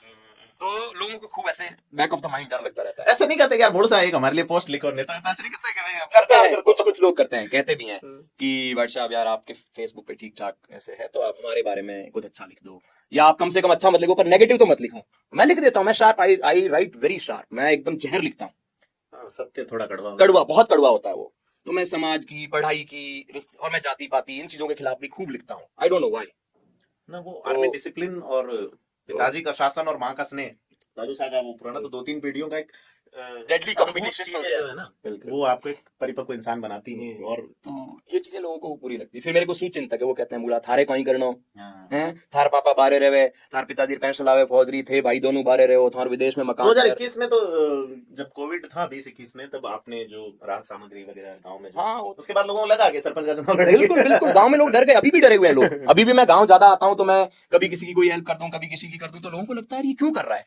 वहां क्या है, पश्चिमी राजस्थान में लोगों को ये लगता है कि ये किसी मुद्दे के लिए ये कार्य कर रहा है। पॉलिटिक्स घुस गई हर जगह। हाँ, लोग ये नहीं सोच रहे कि you doing it unintentionally, you have nothing to do with politics. आपका पॉलिटिक्स से कोई लेना देना नहीं है, ना आपकी फैमिली है, ना आपकी कोई इच्छा है, पर लोगों के अंदर एक अनजाना डर है, अनजाना भय है कि ये इसीलिए कर रहा है। नकली नायकों में ये डर होता ही है, पद खोने का। बिल्कुल, तो बहुत इनसिक्योरिटी है लोगों के अंदर, क्योंकि वो तो कुछ करना नहीं चाह रहे हैं, पर कोई और कर दे तो उनको लगता है कि यार हमारे तो नंबर कम हो रहे हैं। बिल्कुल सही कह तो जैसे कोविड के दौरान मैंने क्योंकि मेरे गांव के बहुत मजदूर बाहर भी काम करते हैं, बेंगलोर इधर उधर, और गांव की हालत आपको पता ही है शायद। तो हमारे वहाँ फेरी का सिस्टम भी है। अ, कुछ बुजुर्ग ब्राह्मण फेरी के लिए भी हमारे गांव में आते हैं, तो आटा वगैरह ऐसा दान पुण्य का काम है। तो खूब चीजें बंद हो गई, दुकानें बंद हो गई। तो मुझे ऐसा लगा कि यार मुझे कुछ करना चाहिए, क्या पता क्यों मेरे को मेरे दिमाग में वो आया। तो मैं तो माध्यम हूँ, करने वाला तो भगवान और भगवती है। बट हमने कोशिश की कि कुछ 1 1.2 ट्रक हमने राशन गांव में और आसपास में किट बना के, जिसमें कि गेहूं हो गया आपका और मिर्च मसाला तेल, जो भी basic necessity of a family, वो किया। तो लोग बड़े घबरा गए। कुछ लोग तो खुश हुए कि नहीं अच्छा काम कर रहा है, धर्म का काम है। कुछ लोगों के अंदर चिंता पनप गई कि यार ये क्या कर रहा है, इसका पक्का इस बार तो सरपंच या प्रधान इलेक्शन में इसका और ये वैसे ही खूब नेताओं के अफसरों के साथ उठता बैठता है, कभी गजेंद्र सिंह शेखावत, कभी ढींकर सिंह जी, कभी पूछड़ सिंह जी, कभी कांग्रेस वालों के साथ। तो कुछ तो ये करेगा, कुछ तो है। मतलब परसेप्शन है लोगों की वो। तो फिर लंपी आया गायों वाला, तब भी हमने कोशिश की थोड़ा बहुत कुछ जितनी हमारी शक्ति थी तो वो किया। फिर और भी छोटे मोटे काम, जैसे हमारे वहाँ ढाणियों में अगर कोई आग लग जाती, कच्ची ढाणियां हैं, तो उसमें भी मैं थोड़ी सी फाइनेंशियली हेल्प कर देता हूँ। तो लोगों को बड़ी चिंता होती है। अब प्रॉब्लम ये है कि मैं थोड़ा स्ट्रिक्ट नेचर का हूँ, कड़क हूँ, तो पूछ नहीं पाते वो लोग मुझे। पता है, तो मैं क्या कि बहुत सख्त जवाब दे देता हूँ। तो लोग पूछ नहीं पाते कि आपका एजेंडा क्या है, भाई यार आप क्यों कर रहे हो ये, है ना। आप फलान जी से भी मिल रहे हो, ये कर रहे हो, वो कर रहे हो, आप हर चीज में इन्वॉल्व हो, आप क्वेश्चन बाजी बहुत कर रहे हो। आप जो वर्तमान जनप्रतिनिधि हैं उनके खिलाफ आप बहुत आरटीआई लगवाते हो, ये करवाते हो, वो कर देते हो। आरटीआई वाले चक्कर में अपनी मुलाकात हुई थी, आपने हाँ फोन किया था। बिल्कुल बिल्कुल। तो आप क्यों ये जानकारियां, मैंने नहीं, मेरा मकसद किसी का नुकसान करना नहीं है, मेरा मकसद है किसी गरीब का हक ना मारा जाए। क्यों? क्योंकि मैंने वो गरीबी देखी है साहब, है ना। मैंने मेरे दाता को उस जमाने में इन हालातों से गुजरते हुए देखा है। तो मुझे वो मेरी सबसे बड़ी समस्या दाता का कनेक्शन है। नहीं, समस्या नहीं है, तो ठीक है, अच्छी चीज है। आपके जैसे और लोग हों तो बढ़िया तो चीजें। मैं जब, अब मुझे याद है मेरे दादी से आके कमर दुखती थी, मैं छोटा था शायद 7वीं क्लास में पढ़ता था, मैं गर्मियों की छुट्टियों में गांव आया हुआ। हमारे केंद्रीय विद्यालय में जून में छुट्टियां हो जाती है, मई जून के आसपास छुट्टी आया। दादी साहब की कमर बहुत ज्यादा दुख रही, मैं हॉस्पिटल गया, हमारे गाँव में सरकारी हॉस्पिटल है। तो वो लोशन देते हैं लगाने की, एक ट्यूब आती है। तो वो जो भी, मैं नाम नहीं लेना चाहूंगा कि फीमेल थी नर्स या फिर मेल नर्स था, it's not a good, I don't want two point out anybody, but उन्होंने साफ मना कर दिया कि कौन ही दवाई। और दादी साहब के हाल मुड़ा। अब गरीब क्या करेगा बेचारा, है ना, गरीब अनपढ़, उसके पास ना पॉलिटिकल पावर है, ना जान पहचान है, ना उसको शिकायत करने का पता है, ना उसको क्वेश्चन करने की आदत है। बिल्कुल, है ना। तो वो क्वेश्चन भी नहीं पूछ पाएगी कब आएगी दवाई, कहीं और से मिल सकती है क्या, कोई विकल्प है नहीं, कोई ऑल्टरनेट विकल्प नहीं। और वो ऐसे उदास होकर चली गई। तो मुझे वो फिर चीज याद आ जाती। अब मैं मेरे गांव जाता हूँ तो मैं कभी घूमता फिरता अस्पताल के आगे से निकलता हूँ, तो मैं वहाँ बुजुर्ग ढाणियों से बुजुर्ग महिलाएं, हमारे वहाँ भील हैं, कुंभार हैं, मेघवार जातियों के लोग हैं, कुछ राजपूत भी हैं, वो जब वहां आते हैं और हॉस्पिटल में बाहर बैठ के छोटे बच्चों को महिलाएं लेके बैठी है, धूप, ये 50 डिग्री का टेम्परेचर, और निकृष्ट कर्मचारी बढ़िया अंदर कूलर चला के, एसी चला के, गेट बंद करके बैठे हैं कि अभी नहीं दे सकते दवाई, आप 2 घंटे बाद वेट करो। और मेरा फिर टेम्परेचर वो तेज हो जाता है, मैं फट जाता हूँ अंदर से। और मेरे को जब वो, फिर वो मेरे को उन बुजुर्ग महिलाओं में और उन बच्चों में मेरा बचपन और मेरी दादी सा नजर आती है। मैं कैसे नहीं देगा तू दवाई। फिर मैं जाता हूँ, फिर धमकाता हूँ उनको, मतलब बात कर सीएमएचओ से, कौन सी दवाई नहीं तेरे पास, और लिखित में दे मेरे को, नहीं है तेरे पास ये दवाई, लिखित में दे मेरे को अभी लेटर हेड पे। ये चीजें लोगों को खटकती है कि यार मोने तंग करे। मेरा वो हो रहे हैं बेचारे धूप हाँ, तंग वो गरीब हो रहा जो बेचारा 8 किलोमीटर पैदल ढाणी से पैदल आया है, महिलाएं बच्चे। आप अपने आप को वहां रख के देखो कभी, आप खुद की माता बहन, आप जात पात ये सब चीजें बाद में देखो, अपने आप को उस महिला की जगह अपनी माता या अपनी दादी बहन को रख के देखो आप, या खुद को बचपन में जब थे छोटे वहां रख के देखो कि आप अधिकारी कर्मचारी वहां हॉस्पिटल में मजे से बैठे हो और बाहर बेचारा गरीब दुखी हो रहा है। तो ये चीजें खटकती है लोगों की। सेम हालात हमारे ग्राम पंचायत में, यही, मैं वहां जाता हूँ तो पटवारी या ग्राम सेवक ये लोग आते नहीं है, कभी कभार आते हैं, अब कौन पूछने वाला है, अंधेर कर दिए, अंधा राणा क्या, अंदर राजा चौपट जो भी है, हाँ, अंधेर नगरी चौपट राजा, अंधेर टके नगरी सारे चौपट, बाजी बस, टके सारे खाजा। बस। तो ये कहानियां हैं साहब, तो पूछने वाला कोई नहीं, तो वो आते नहीं है। वो वहां का जो ग्राम सेवक, वो अपने आप में कलेक्टर है, जो भी हो। बिल्कुल बिल्कुल। तो उन लोगों, अब गांव से बेचारे ढाणी से लोग पैदल आते हैं, कोई आधार कार्ड में नाम जुड़वाना, किसी का नरेगा में, उनको कोई आईएएस की एग्जाम देनी नहीं है बेचारों को, उनको उनकी मास में जो मिनिमम रिक्वायरमेंट है ना, आटे की पूर्ति, वो हो जाए, उसमें वो खुश है। मैं छोटा था तो मुझे याद, हम शहर में रहते थे पहले, हम जिस समय केरोसिन आता था राशन की दुकान पे, तो मैंने 2-2 किलोमीटर की लाइन में बैठा रहा हूं मैं घंटों। अब मैं सोचता हूँ कि चीजें बदल गई, सुधर गई, अवेलेबल हो गई, लेकिन फिर मैंने एक दिन विचार किया, मैंने कहा क्या सुधरा। तो मेरे मित्र हैं इसमें फूड एंड सप्लाई, मैंने कहा यार आजकल केरोसिन के लिए लाइन नहीं लगती, तो लगेगी भी नहीं, इनका अच्छा कर लिया सिस्टम, बोल नहीं हमने केरोसिन देना बंद ही कर दिया। तो बिल्कुल। तो साहब समस्याएं खूब है, समस्याएं खूब है। तो मुझे ये लगता है कि लोगों को सीखना चाहिए। Exactly. पूछो, आपका हाँ, हक है, सवाल पूछना। पूछना गलत नहीं है, आपका इंटेंशन गलत नहीं है। हाँ, लोगों के अंदर इनसिक्योरिटी हो सकती है, उनको ये लगेगा कि आदमी हमारा नुकसान कर रहा है। आप दूसरे का नुकसान नहीं कर रहे हो, आप अपने हक की बात कर रहे हो। जी। ये चीजें लोगों को खटकती है इस देश में। और मुझे ये लगता यहाँ है ऐसी कि व्यवस्थाएं ऐसी नहीं रही पुराने समय में। आप कभी भी अपने राजा से मिल सकते थे। It was open door policy, हमारे यूरोप में है। पूरी दुनिया में एकमात्र ये देश है जहाँ एक महल के बाहर घंटा लगता था, आप किसी भी वक्त जाके बजा सकते थे। और वो आएगा राजा, वो राजा आता था। आज तो एमएलए का पीए नहीं आता। एमएलए तो बहुत बड़ी चीज होगी साहब, सरपंच नहीं मिलता। आप तो एमएलए तो बहुत बड़ी चीज होगी। नॉर्मल जो सरपंच है ना, वो साहब अगर गांव में किसी गरीब की जरूरत पड़ गई ना साइन करने की, वो नहीं करे साहब, तो 4 दिन बाद आया। ये हालात है।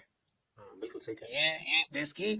अब मैं जैसे, और कुछ शायद मुझे लगता है कि पहले मैं भी शायद इस सिस्टम का हिस्सा था, तो मैं क्वेश्चंस नहीं पूछता था। बट मैं 2018-19 में बाहर चला गया, मैंने वहां जो चीजें देखी ना, वहां से मेरे अंदर ये बहुत ज्यादा कीड़े जाग गए कि अच्छा, ये भी एक दुनिया है जहां हक के प्रति लोग जागरूक हैं, लोग क्वेश्चंस पूछते हैं, लोग अपने जो हाँ, मौलिक जैसे अधिकार अब है। आरटीआई वाली बात आपने बताई। आरटीआई वाले लेके बड़े दुखी है सरकारी लोग। हाँ। क्या यार ये आरटीआई वाले टाइम खराब करते हैं तो मैंने एक दिन कहा, मैंने कहा फिर आप एक काम करो ना कि सारे डॉक्यूमेंट ऑनलाइन पब्लिक डोमेन में डाल दो। बिल्कुल, should be available to everybody. कुछ भी छुपा के मत रखो। और छुपाना क्यों, जब कुछ गलत है ही नहीं तो छुपा क्यों रहे हो आप? तो आप डाल दो, आपको न तो कोई आरटीआई ऑफिसर रखने की जरूरत है, न फर्स्ट अपील, न सेकंड अपील, कोई माथा पड़ी नहीं। आपको वो पोर्टल ही नहीं रखना है। हाँ, आपका वो एक चैनल ही खत्म हो जाएगा। आपका इतना बड़ा रिसोर्सेज बचेगा वो। और ये जो आप जो बोल रहे हो ना, सवाल पूछने की या बोलने की अभिव्यक्ति, हमारा कॉन्स्टिट्यूशन आर्टिकल 19(1)(a) बिल्कुल ये देता है आपको। देता है, बिल्कुल। और इसी नाते हम बात कर पा रहे हैं। बिल्कुल, बिल्कुल। और इसी आर्टिकल की संकल्पना को साकार करने के लिए आरटीआई एक्ट आया है बिल्कुल, कि आप जानेंगे तभी तो आप बोल पाएंगे। बोल पाएंगे। है ना, सही जानेंगे तो, क्योंकि 19(1)(2) में आपको निर्बंधन है, बिल्कुल। गलत नहीं बोल सकते। गलत नहीं बोलनी, सही और बकवास नहीं गलत करनी है। का सही और गलत का अंतर कैसे पता चलेगा? Very thin line between this. सही और गलत का अंतर ऐसे ही पता चलेगा कि आपके हम पास पे- सही इन्फॉर्मेशन है या नहीं। बिल्कुल, बिल्कुल। तो मैं जब ये चीजें करता हूँ तो मेरे परिवार में जो मेरा एक्सटेंडेड फैमिली है गांव में, और जो मेरे पेरेंट्स वगैरह शहर में रहते हैं, तो वहां ओढ़ पे देने जाते हैं लोग कि साहब तुम्हारे छोरो तो शिकायतों करे हमारी। वो शिकायतें नहीं है, वो जानकारी मांगी जा रही है आपसे, आप उसको शिकायत समझ रहे हो। क्यों? क्योंकि आप पढ़े लिखे नहीं हो, आपको उस चीज का पता ही नहीं है, या आप ये परसेप्शन लोगों को दिखाना चाह रहे हो कि ये लड़का शिकायतें करता है। वो शिकायतें नहीं है, वो मैं जानकारी चाह रहा हूँ, आपको जानकारी देनी पड़ेगी। आप नहीं दोगे, जोधपुर कलेक्टर देगा। सही बात है। ठीक है, मेरे को वो जानकारी चाहिए और मेरा हक है वो, मैं उस गांव का नागरिक हूँ और मैं जानकारी लेके रहूंगा। ये चीजें लोग पसंद नहीं करते हैं, इसलिए वो नहीं चाहते कि आप पढ़ो, और इसलिए वो स्कूल 8वीं तक ही रहेगी। जी बिल्कुल सही बात। तो कहानी हम वापस डबल रोटी पे आ गए। We are getting diverted to other topic. Nice nice. तो लौटते हैं अपन वहीं। हाँ, डबल रोटी। डबल फुल्का रोटी, हमने सॉरी जान लिया। हम डाइवर्ट कर रहे हैं, दूसरी अथाइयों में लग जाते हैं हम। बिल्कुल बिल्कुल। तो डबल रोटी, हाँ। तो जिसको ब्रेड कहते हैं अपने यहाँ, हमारे पश्चिमी राजस्थान में डबल रोटी कहते हैं। तो जैसे मैंने बताया कि पिताजी मुझे स्कूल छोड़ के आते थे और मैं वेट करता कि दादी साहब कब आए।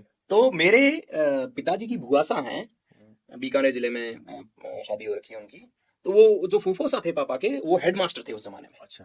तो अच्छी नौकरी हुआ करती थी, और उनके तीनों लड़के डॉक्टर, अच्छा। सरकारी डॉक्टर, भुआसा पढ़ा लिखा, हाँ पढ़ा लिखा परिवार मेरे पापा की भुआसा के। तो भुआसा का पोता वो गोरा मुमलिया सा एकदम, है ना, बिल्कुल वो शहरी ममाज बॉय नहीं होते, वो मुमलिया सा वो बच्चा आया, भुआसा आए पापा के भुआसा, उनको दादी मुमलिया मतलब मखमल जैसा। हाँ, मखमल एकदम, वो बिल्कुल शहरी बच्चे होते ना, गोरे गोरे, वो बड़े बच्चे। तो वो उनके भुआसा के साथ में आया गांव में। तो मैं दादी साहब का वेट कर रहा था। तो जैसी दादी साहब, मैं क्या कि मैं दादी साहब, मेरे को हमारे स्कूल की बाउंड्री नहीं थी, तो काफी दूर से दादी साहब मेरे को दिख जाते थे, और मैं खिड़की में से देखता रहता था दादी साहब कब आ रहे हैं। जैसे ही मेरे को दादी साहब दिखे, मैं वो थैली पाटी बर्ता वर्ता सब छोड़ के, और मैं खिड़की कूद के भाग जाता था। वहाँ पीछे कच्चा झोंपड़ा था भानीशंग बाबू का, उस झोंपड़े के पीछे मैं छुप जाता था। और फिर मेरे दादी साहब उधर जाते थे, और वो मास्टर आपको बोलते माठा मार मुड़े थैला दे दो।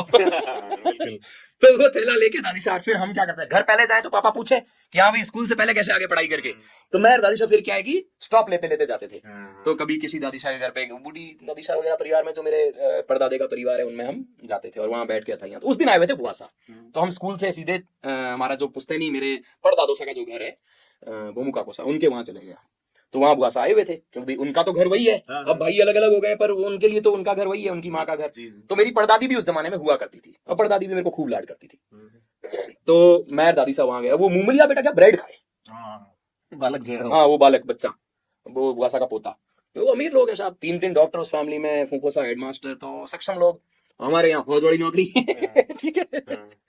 तो वो ब्रेड खाया। अब मैंने वो ब्रेड पहली बार लिया, ये होता क्या है? ये क्या है? तो हमको क्या है कि वो ताशली होती है हमारे वहाँ एक कटोरी, हाँ, उस कटोरी। ताशली में सबको, दादी शाह को सबको चाय बना के दी। वो वाशा का पोता उनकी गोदी में बैठा हुआ, नाम नहीं लूंगा मैं उसका, वो सरकारी मास्टर है। वो जो मेरा भाई है, हाँ, वाशा का पोता, वो सरकारी मास्टर है, जी जी।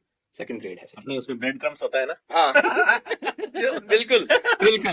तो क्या हुआ एसईओ में। कि- हाँ, तो वो ब्रेड खा ली उसने, और मैं दादी शाह को बोलूँ कि दादी शाह ये क्या है, मेरे को भी चाहिए। हाँ, दादी शाह से ना, मतलब मेरे को ऐसे हाथ पकड़ता ना ऐसे, हाँ, हाँ। बोलो रे, मतलब शांत रहे, बोल मत, बोलो रे मतलब हमारे वहाँ बोलता है अल्लाह मत बोलो, चुप रहे। मैं तो मेरे पर दादी समझ गई कि ये कुछ ना कुछ डिमांड कर रहा है, तो उनको पता था कि भी इसको दूध तो डाल दिया ताशली में, हाँ, दूध बहुत होता था हमारे वहाँ, गाय वाय भेड़े वेड़े बकरियाँ खूब रखते थे। तो मेरे को दूध डाला ताशली में, और उस बादशाह के पोते को भी दूध डाला। वो दूध उसमें ब्रेड में डुबो के और खाए, तो ज्यादा भीग जाए तो वो आधी उसमें गिर जाए, वो खाए उसको। और मैं बड़ा ऐसे, मतलब वो अभावग्रस्त बच्चे नहीं होते जैसे आजकल मैं देखता हूँ, और इस सिग्नल पे बच्चे देखते हैं कि साहब कुछ दे दो खाने के लिए, मैं उस भावना से देख रहा हूँ कि यार मुझे भी क्या पता मिल जाए, पर नहीं मिली साहब, समय था। तो लास्ट में क्या, वो बच्चा धाप गया, धाप गया। तो फिर क्या हुआ, लास्ट वाली जो नीचे की ब्रेड होती है ना, जो थोड़ी सख्त होती है, हाँ, फर्स्ट ब्रेड और लास्ट। फर्स्ट और लास्ट, हाँ, तो वो लास्ट वाली नीचे वाली बची, तो उस बच्चे ने वो खाई नहीं। तो वाशा, वो अमीर लोग थे, वाशा बोला इसको फेंक दे। हाँ। तो वो मेणिया तो क्या, पॉलिथीन की भी वहां बहुत वैल्यू होती थी, तो मेणिया, पॉलिथीन। मेणिया, वो पॉलिथीन तो क्या, उन दादी साहब ने वो रख लिया, पॉलिथीन मान दी थी, कोई काम सामान चीज रखने के काम आएगा। और वो ब्रेड क्या है कि वो जो नीचे वाली हार्ड वाली थी, वो उस बच्चे ने जाके और पीछे कच्ची भीतें, मतलब कच्ची दीवारें होती थी, उसके पीछे धोरा, थोड़ा मिट्टी बालू रेत का वो था धोरा, तो उस वहां बर्तन मांजते थे, वहां उसने वो फेंक दी। मैंने, मेरा मेरा ध्यान उसके ऊपर, मैं उड़ा वहां से, भाई साहब पीछे वाले गेट से, मेन गेट से होके, और दूध वहीं छोड़ दिया मैंने, उड़ा वहां से, गया पीछे, और वहां उस धोरे के ऊपर बैठ के उस दीवार, कच्ची दीवार का वो मिट्टी में भर गई होगी। मिट्टी में भर गई, जो उसने फेंकी ना, वो दीवार के ऊपर से, भीत के ऊपर से, तो उसमें थोड़े बालू रेत, ब्रेड के बीच में वो जो पोर्स होते हैं उसमें रेत घुस गई। मैंने कहा कुछ नहीं, मैंने उसको झड़काया बढ़िया ऐसा गोडे पर, गोडे में झड़का के बढ़िया, और मैंने वो ब्रेड खाई वहां बैठ के, इस दीवार का सहारा लेके कच्ची, और वापस आया। पूछा हुआ सने, रे तुम दादी ने कहा गया था? नहीं ऐसी पार्टी हूं तो हमारे को क्या चोरी का और झूठ बोलने का कोई मैणा नहीं है, ये हमारा लाइसेंस है, कृष्ण भगवान का तो प्रसन्न की बात है, आशीर्वाद है जी। तो मजाक है, हाँ, सॉरी जी। इसको सीरियस मत लेना, मजाक है ये। मजाक कर रहे हैं। तो आके बैठ गया। तो अब मैं जब कहीं जैसे ऑफिस की टूर वगैरह में इधर उधर जाता हूँ, तो वहाँ ब्रेड का कल्चर है, हाँ। तो वहाँ ब्रेड ही, और मुझे क्या सुबह थोड़ा रोटी वोटी खाने का ऐसे ठीक डाइट का शौक है, क्योंकि हमारे वहाँ पश्चिम राजस्थान में बोलते हैं घर से बाहर निकलो ना, सुबह सुबह बढ़िया तड़का दे के निकलो, हाँ, और बढ़िया खाना खा के निकलो, कि आगे क्या पता नहीं कहाँ रुकने का जगह मिले शगुन नहीं। बढ़िया होता है, लोग ये भी मानते हैं, सुगन, उसको उससे जोड़ दिया। हाँ सुगन को जोड़ दिया, बट रियल लाइफ ये है कि आप जब घर से निकल रहे हो, खेत में जा रहे हो या कहीं दूसरे शहर जा रहे हो, गांव जा रहे हो, धंधे पे जा रहे हो, आगे कहाँ रोटी मिले, कहाँ होटल मिले, कहाँ ढाबा मिले, कहाँ रात बासा मिले, वो आपको पता नहीं है। तो घर से निकलो तो बढ़िया भर्ती करके निकलो, सेट होके निकलो। तो मुझे वो थोड़ी सी आदत है सुबह हैवी ब्रेकफास्ट करने की, as in English we say do breakfast like a king and then dinner like a beggar and things like that. तो वो थोड़ा शौक मारा है यहाँ। तो अब मैं ऑफिस के कहीं ट्रैवल में जाता हूँ, तो वहाँ बढ़िया अंग्रेजों की होटलें हैं साहब, तो वहाँ वो ब्रेड जाम, ड्राई फ्रूट्स, जूस, रंडार भंडार, ये दुनियादारी होती है, तो मैं से वो ब्रेड खाई नहीं जाती, क्योंकि मेरे को रोटी की आदत है। अच्छा, वो मिट्टी जो है आपके वहां निकल रही है। अब मैं मतलब फिर मैं बैठ के अचूंगा करता हूँ, जब तक मैं वो ब्रेकफास्ट कर रहा हूँ ना मॉर्निंग में, टाई कोट लगा के, सूट बूट, आस पास में अंग्रेज बैठे हैं, वो बातें कर रहे हैं, पर मेरे को उनकी बातें लग रही खारी जहर, मेरे अंदर वो भाव वापस जाग जाते हैं कि देख मूड़ा, कहीं जमाना हो है, कहीं जमाना हो, ये ब्रेड के लिए तू मिट्टी से झाड़ के खा गया था, आज तेरे को यहाँ कांच की प्लेटों में कुर्सी हुई रख रहा है, तू ये खा नहीं पा रहा है, तेरे को रोटी खानी है। वही है, जैसे समय बलवान है साहब। सीता जी जब पंचवटी में थे, तो उनको सोने का हिरण चाहिए था, है ना, और राम को वो जबरदस्ती भेजते हैं कि जाओ जाओ लाओ, फिर वो सोने की लंका में पहुंच जाती है, और वो सोना और अच्छा उसको लगता राम चाहिए फिर। सोना अच्छा नहीं लग रहा है। मुझे लगता है ये मनुष्य की प्रवृत्ति भी है जी। कि आपको जो चीज मिल जाती है ना, उसकी वैल्यू नहीं उसकी वैल्यू आप करते नहीं हो। जी। मेरा ऐसा एक्सपीरियंस कहता है कि आपको अगर आपके पिताजी अधिकारी हैं या आपकी लाइजनिंग है, और आप लाइजनिंग से कहीं नौकरी लगे हो ना, तो आप उस नौकरी की वैल्यू नहीं करोगे सर, हाँ। और आपने खुद अपने आप रगड़ रगड़ के, जूते रगड़ के और मेहनत करके नौकरी पाई है ना, उसकी आप इज्जत करोगे। राजस्थान में ये जो चल रहा है आरपीएससी वाला, आप दुखद है, देखेंगे। मैंने भी 2 बार हाँ, आप आरएस बनने भी आए थे। कोशिश की थी। जी। मेरे कुछ मेंटर्स हैं, नाम तो नहीं लेना चाहिए मीडिया में, बट हाँ शुभ चिंतक, जी। और उन्हें लगता था कि मेरे अंदर पोटेंशियल है, तो मैं यहाँ जयपुर में नौकरी कर रहा था उस जमाने में, महिंद्रा सेज नया नया खुला था, तो ये बात है 14 से 17-18 के, 2014 से 17-18 के बीच की। तो मैं खूब इज्जत करता हूँ उनकी, नाम भी ले सकता हूँ, दिलीप सिंह जी महेचा हैं, स्प्रिंग बोर्ड एकेडमी, मैं उनको अपना व्यवहारिक गुरु मानता हूँ। बहुत सारे लोगों को उन्होंने मेरे लिए inspire किया है, बिल्कुल, आगे मतलब मुझे ऐसा लगता है कि मुझे मिनक बनाया है ना, हम्म। मतलब मैं शायद मिनक नहीं था, बट उन्होंने मुझे मिनक बनाया है नहीं नहीं, बड़ी टू कनेक्ट विद पीपल। बहुत सारे लोग हैं मुझे बहुत वो इंस्पायर करते हैं आज भी, यानी सो मोटिवेटेड, है ना।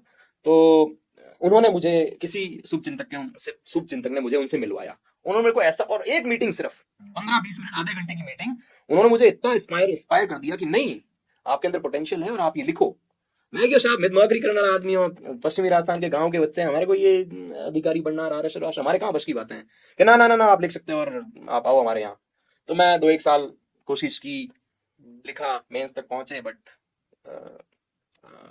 इसको अभाग बोल दो या सिस्टम का हिस्सा विदेश बोल दो, वालों का भाग्य हाँ अच्छा शायद था। भाग्य में कहीं और कुछ और लिखा था, जी जी। तो नहीं हो पाए, तो फिर निकल गया यहाँ से। फिर मैं आप अब ऐसा सोचते होंगे काश पेपर लीक के टाइम उस समय नहीं होते तो हमारा हो जाता। शायद, और मुझे ये भी लगता है, मेरे साथ कुछ पश्चिमी राजस्थान के बच्चे पढ़ते थे, तो वो मुझे कहते थे, क्योंकि मैं जॉब कर रहा था आईटी में, और IT is well paid job India में, तो मेरी अच्छी सैलरी थी, 1.5 लाख रुपए सैलरी थी यहाँ पे आईटी में। उससे पहले मैं पुणे में भी नौकरी कर चुका था, आई हैड फंड्स, पैसे की तरफ से मेरे को कोई ऐसी तंगी नहीं थी।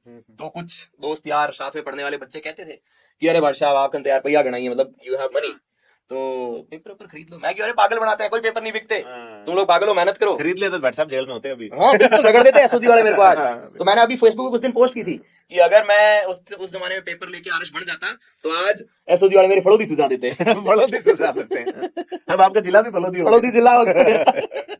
तो मुझे लगता है जो होता है अच्छे के लिए होता है। शायद मैंने वो गलती नहीं की, या मेरे डीएनए में भी नहीं है। मेरे पिताजी फौजी आदमी हैं, हमारे सिद्धांत बड़े कड़क हैं, तो मैं इन चीजों में विश्वास कम करता हूँ कि there is shortcut to something, या पैसे से कोई पद या कोई चीज या सेटिंग बाजी कर सकते हो, वो मेरे विचारधारा में नहीं बैठता है। शायद मैं खड़ूस हूँ, ये भी बोल सकते हैं। आर्मी वाला आपके अनुशासन वाली चीज बहुत ज्यादा मेरे अंदर वो घुल मिल गया है, क्योंकि मैं खूब साल वहाँ। अच्छा, आपके वाइफ आपको नहीं कहते कि साहब क्या है ये मामला, ये लाइफस्टाइल और ये? हाँ, वो भी मेरे से थोड़ी सी पढ़ाते हैं शायद वो वहाँ पे वो, समय? हाँ वो पहले यहाँ इंडिया में थी तब भी टीचर थी, और वहाँ भी एक इंटरनेशनल स्कूल है जिस शहर में मैं रहता हूँ, वहाँ की 2 स्कूलें हैं वहाँ पे इंटरनेशनल स्कूल्स, उनमें से एक स्कूल में वो टीचर हैं और पढ़ाती हैं। बीकानेर से पढ़ी हुई है, महाराजा गंगा सिंह यूनिवर्सिटी से, पर अभी वो मेरे साथ रहती हैं, 2018 से हम लोग साथ में हैं वहाँ, तो वो पढ़ाती हैं। तो वो थोड़ी सी क्या है कि हमारे यहाँ कहावत है गुणा और अथुना राजस्थान, तो हम हैं अथुणिये, पश्चिम मतलब हाँ पश्चिमी राजस्थान के लोग, और वो अगुणिये हैं। मतलब शब्द को, राजस्थानी का जो शब्द गजब है अगुणा, इसको फिर आप थोड़ा सा एलिब्रेट करेंगे तो, और आथुणा, हाँ। इसको आप उदय और अस्त से देखें, सूर्य उदय और सूर्य अस्त से रिलेटेड है, तो अगुणा जहाँ से उगता है सूर्य, वो अगुणा, और अस्त जो यानी अथ होता है अथुणा। तो अथुणे राजस्थान की हैं, बीकानेर से थोड़ा उस तरफ की। तो अब वो एरिया अलग है साहब, और उनके पिताजी भी सरकारी नौकरी में थे, पैरामिलिट्री फोर्सेस में, तो वो शहर में रहे हुए लोग हैं, और कुछ क्या कि आपकी तरफ के राठौड़ ब्रेड पहले खा ली थी उन्होंने ब्रेड भी ली थी, और रोटी वाला, तो उस तरफ के वो ठिकानेदार लोग हैं, तो अमीर लोग हमारे कंपैरिजन में हम कह सकते हैं कि राठौड़ अमीर ही होता है साहब। तो उनको मेरे ये, क्योंकि मैं बहुत ही ओल्ड स्कूल बॉय हूँ, मेरे मूछें रखने की जो स्टाइल है, या मेरा गांव रेगुलर जाना है, या गांव के प्रति इमोशनल, वो मजाक उड़ाती है मेरा कभी कभी। जैसे अब हम गांव से निकलते हैं, जब मेरे को छुट्टी, हमारी छुट्टी पूरी हो गई और वापस जाना है, तो हम गांव से निकलते हैं, और ये जैसलमेर बीकानेर वाली रोड पकड़ के कॉलेज की तरफ जब निकलता हूँ, तो मेरे गांव से निकलने के बाद में 12 किलोमीटर बाद बीकानेर जिला शुरू हो जाता है। तो मैं जब तक जोधपुर की सीमा के अंदर रहता हूँ ना, मेरे वो आंसू नहीं रुकते। क्या बात है। मेरे को ऐसे लगता है कि यार मुला गांव छूट गया है, कहाँ जा रहा है तू, क्यों जा रहा है, क्या करेगा, बट ओ सखी तेरो नेहर छूटो जाए गीत है ना, बिल्कुल। तो जैसे जैसे वो गाड़ी बीकानेर की तरफ या दिल्ली की तरफ निकलती है ना, और गांव के वो आंकड़े, वो बावड़िए, वो खींपड़े खिणिये, वो मगरा तो पीछे रहता है, तो मेरे ऐसा लगता है मेरे शरीर का कुछ हिस्सा यहाँ छूट रहा है, और मेरे अंदर से कुछ निकल रहा है, और मेरे आंसू आते हैं, और वो हंसती है कि भाई चालीसा सरिये। वो कहती तू अपने आप को बड़ा भाटी और बहादुर और ये और तुम रांगड़ और मोथे और ये और रोते लड़कियों की तरह हो तुम, ऐसा क्या है इस गांव में, मतलब मुझे भी नहीं पता। बिल्कुल सही, उस गांव में कुछ तो है, कोड्स जो है बेसिकली पंचतत्व आपके गांव से अटैच्ड है, बिल्कुल अपना एक अलग अलहदा अंदाज और अलग विशिष्ट शैली आपकी है, बनी रहे। क्या लगता है आपको एज एन एचआर, आप क्या सोचते हैं कि इंडियन, अभी आप राजस्थान में जो समिट हो रहा है, राइजिंग राजस्थान में आए हुए हैं, और हमने इनको पकड़ लिया, कुत्ते मारेंगे, तो जॉब, लैक ऑफ जॉब, ये समस्या बड़ी है। आप अकेले अपने दम पे, हम जितनी संभव कोशिश कर सकते हैं, प्रेरित कर सकते हैं और दुखी भी हो सकते हैं, लेकिन सिस्टम, सो कॉल्ड एक सवाल सिस्टम है, तो वो बदल नहीं रहा है, या ये बढ़ता जा रहा है गैप यूरोप की तुलना में यहाँ बहुत ज्यादा। क्या कर सकते हैं अपन यहाँ? मुझे लगता है it's more about integrity and जो अंदर आपके इच्छा शक्ति है ना, वो बहुत बड़ी लैक है अपने एजुकेशन सिस्टम में। मैं भी यहाँ पढ़ा हूँ, मैं केंद्रीय विद्यालय आर्मी स्कूल में पढ़ा हूँ, फिर मैंने पुणे से अपनी ग्रेजुएशन की, फिर एमबीए किया, फिर यहाँ नौकरी की, तो मेरे अंदर भी वो जो कीड़ा बोलते हैं ना वो नहीं था कि I should ask questions to system, मैं तंत्र को पूछूं, मैं ये सुधारूं वो करूं, या देश के प्रति भाई फौज वाला लगाव तो था ही, देश के प्रति हमेशा से लगाव रहा है, क्योंकि मैं फौज में हमारे को सिखाया यही जाता है कि देश बिल्कुल देश से बढ़कर कुछ नहीं है। अभी वही एक जगह बची है जाति और ये विषय फॉर्म बिल्कुल कोई जाति पात ड्रामाबाजी वहां कुछ नहीं है। बिल्कुल। वहां सब हर स्टेट के हर जाति पाति के सब लोग एक साथ एक फैमिली की तरह रहते हैं। एक यूनिट जो है वो फैमिली है, वहां पे परिवार है वो। तो वो भाव थे। पर जो मैं कह रहा हूं कि भाई एजुकेशन सिस्टम हमको कभी सिखाया नहीं गया कि आप क्वेश्चन पूछो या आप इस चीज को सुधार के प्रति, तो हमने कभी किया नहीं। बट जब मैं यूरोप गया, मैंने वहां देखा, मैं वहां काम किया, मेरे ऑफिस में जूनियर नए लड़के, हम तो यहाँ नौकरी करते थे तो हम अपने सीनियर मैनेजर से डोर नॉक करके बात करने के लिए हमारी हिम्मत नहीं पड़ती थी कि यार क्या कर सकते हैं। वहां ओपन डोर पॉलिसी है, where you can walk into any CHRO तक। मैं अभी मेरे सीईओ से ऐसे साथ में बैठ के गप मार के हथाई कर लेते हैं हम। यहाँ हमारी हिम्मत नहीं पड़ती थी, मोटा साहब है। तो ये जो अपने अंदर यहाँ बंदिश बनाई हुई है ना कि अरे सिस्टम है, सिस्टम बहुत, मैं वही कहना चाह रहा था। राजा और वो जो बात चल रही थी घंटा बजा के जा सकते हैं, मुगलों के आने के साथ एक प्रोटोकॉल सिस्टम आया, प्रोटोकॉल उससे राजा रोजा ये सारे बन गए। फिर अंग्रेजों के टाइम ये और मजबूत हो गया। तो ये जितनी भी रॉयल फैमिलीज रही है उनके साथ दिक्कत यही है कि उनके आसपास एक फर्स्ट प्लेयर है, वही लेयर इन नेताओं ने बना ली। बिल्कुल बिल्कुल, ये नेता आज के नए राजा है ना, तो वो मिलने नहीं देना चाहते किसी से। नहीं। और न केवल मिलने देना चाहते हैं, इनकी ओर से तो बंद है, उधर से भी बंद है कि साहब दुनिया जो है वो यही है। बिल्कुल, आप बाहर मत जाओ, आप मत मिलो, आप सोचो भी मत, आप जानो भी मत, सुनो भी मत। और उसका वो दुख भी पा रहे हैं। बिल्कुल, क्योंकि बाहर वाली दुनिया तो अपने हिसाब से एडजस्ट हो रही है। ओके, उनकी दुनिया चलती रहेगी साहब, बड़े बड़े आए बड़े बड़े चले गए, कोई फर्क नहीं पड़ता। जी, थिंग्स विल मूव अप। तो मुझे लगता है कि हमारे यहाँ जो साइंस है उसके प्रति थोड़ा ज्यादा लगाओ। अब जैसे मैं देखता हूँ मेरे गांव पश्चिमी राजस्थान में, अब आपके सेखाटी साइड में, जयपुर साइड में फिर भी साइंस का कल्चर है। हमारे वहां तो आप कॉलेज में बीएससी बीकॉम सॉरी साइंस, और 11th-12th में साइंस का सब्जेक्ट ही नहीं है। कई स्कूलों में नहीं है। वहां पे मेरे आसपास के शायद 50 स्कूलों में, मेरे गांव के 50 स्कूलों में साइंस सब्जेक्ट ही नहीं है। तो उन बच्चों का उनको पता ही नहीं कि ये सब्जेक्ट भी होता है। उस वजह से क्या है कि वो बीए कर लेते हैं और फिर भाई परिवार सक्षम नहीं, तो यहाँ जयपुर आके कोचिंग करने, सरकारी नौकरियों की तरफ समय नहीं दे पाते हैं। तो उनके अंदर एक हीन भावना पैदा हो गई है। कैसा आप मोरो टाबरी तो बीए तो 15वीं पढ़ लियो, बीए को 15वीं बोलते हैं हमारे वहाँ, 15वीं पढ़ लियो, नौकरी लागियो कौन नहीं रहा, मैं कहीं करूँ। तो वो एक नेगेटिव भाव भी पैदा हो गया लोगों के अंदर, पढ़ाई कहीं हुई कौन, कहीं करो पढ़ रहा। वो भी ठीक है। जैसे अगर अपन देखें इसको टेक्निकल सिस्टम को, मैं ex prime minister Chandrashekhar ji का स्पीच सुन रहा था यूट्यूब पे। वो ये कहते हैं कि लोग अपना पेट काट के बच्चों को यूनिवर्सिटी में पढ़ाते हैं, इलाहाबाद, लखनऊ, और सरकारों को पता नहीं है कि ये जो बच्चे पढ़ रहे हैं इनको क्या जॉब देंगे, हम नहीं पता। अब आज अपने हिंदुस्तान में इतने इंजीनियर्स निकल रहे हैं, गली गली में इंजीनियरिंग कॉलेज है, क्वालिटी नहीं है। हमारे यूरोप में एक कल्चर है, एक सेइंग है कि India is for cheap labour. India में आईटी इंडस्ट्री है, वो सब आउटसोर्स इंडस्ट्री है। You are not doing quality work, आप सिर्फ लेबर जॉब कर रहे हो सस्ते में। मेरी वहां की रेट जो है, मेरी 1 घंटे की रेट 100 यूरो है, और यहाँ पे मेरे लेवल का ही इंजीनियर या डेवलपर 15 यूरो में वो काम कर रहा है। बिल्कुल एग्जैक्टली। तो हमारे एक परसेप्शन बना दिया है दुनिया में आईटी इंडस्ट्री में कि India is for cheap labour, IT cheap labour, I would say, not for the other. बाकी चीजों में भी तो है ही है। हाँ, मतलब मुझे बाकी चीजों पे इतना एक्सपोजर नहीं है, बट ये है। तो मुझे लगता, अभी जैसे इंजीनियरिंग कॉलेजेस देखो आप, इतने इंजीनियर्स निकल रहे हैं हर साल, बट क्वालिटी नहीं है। आईआईटी के लड़के जॉब के लिए तरस रहे हैं, इतनी आईआईटी खोल दी दुकानों की तरह। IIT Jodhpur is one of the examples, है ना।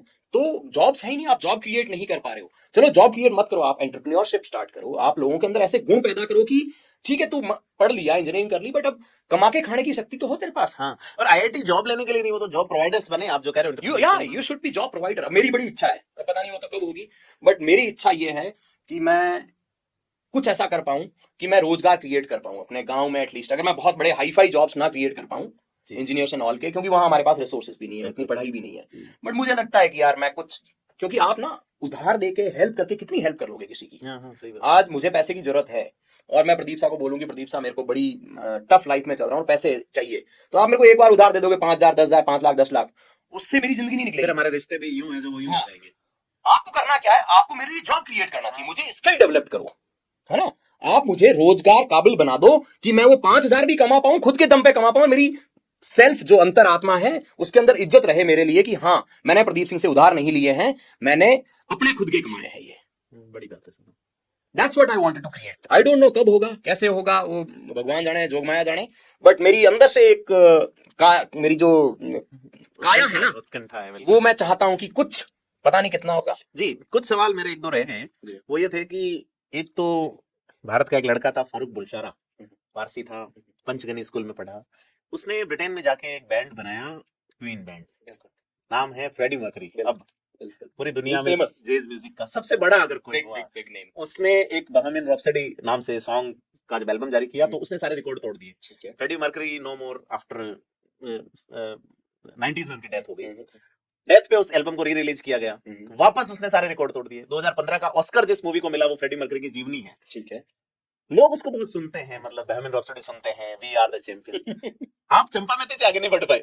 हाँ, ये भी एक बड़ी समस्या है मेरी कि मैं चला तो गया विदेश, मैं कॉन्वेंट एजुकेशन भी कर ली, अच्छी नौकरी और अच्छे पद पे भी हूँ, यूरो में पैसे भी कमाता हूँ, विदेश में भी रहता हूँ, बट मेरे जो व्यवहार और मेरे जो बर्फ से ढका हुआ इलाका, बिल्कुल वहां पे बनसा धुंधली दौरा में ये मतलब ये क्या इसका भी एक कारण है। होता क्या है कि जब बच्चा उगता जो बढ़ता बच्चा है ना, वो एक पौधा है, या आप कहते हैं क्ले है वो, और आप उसको कैसे मोल्ड करते हो या कैसे उस क्ले को आकार देते हो, ये उसी आकार में ढल जाएगा।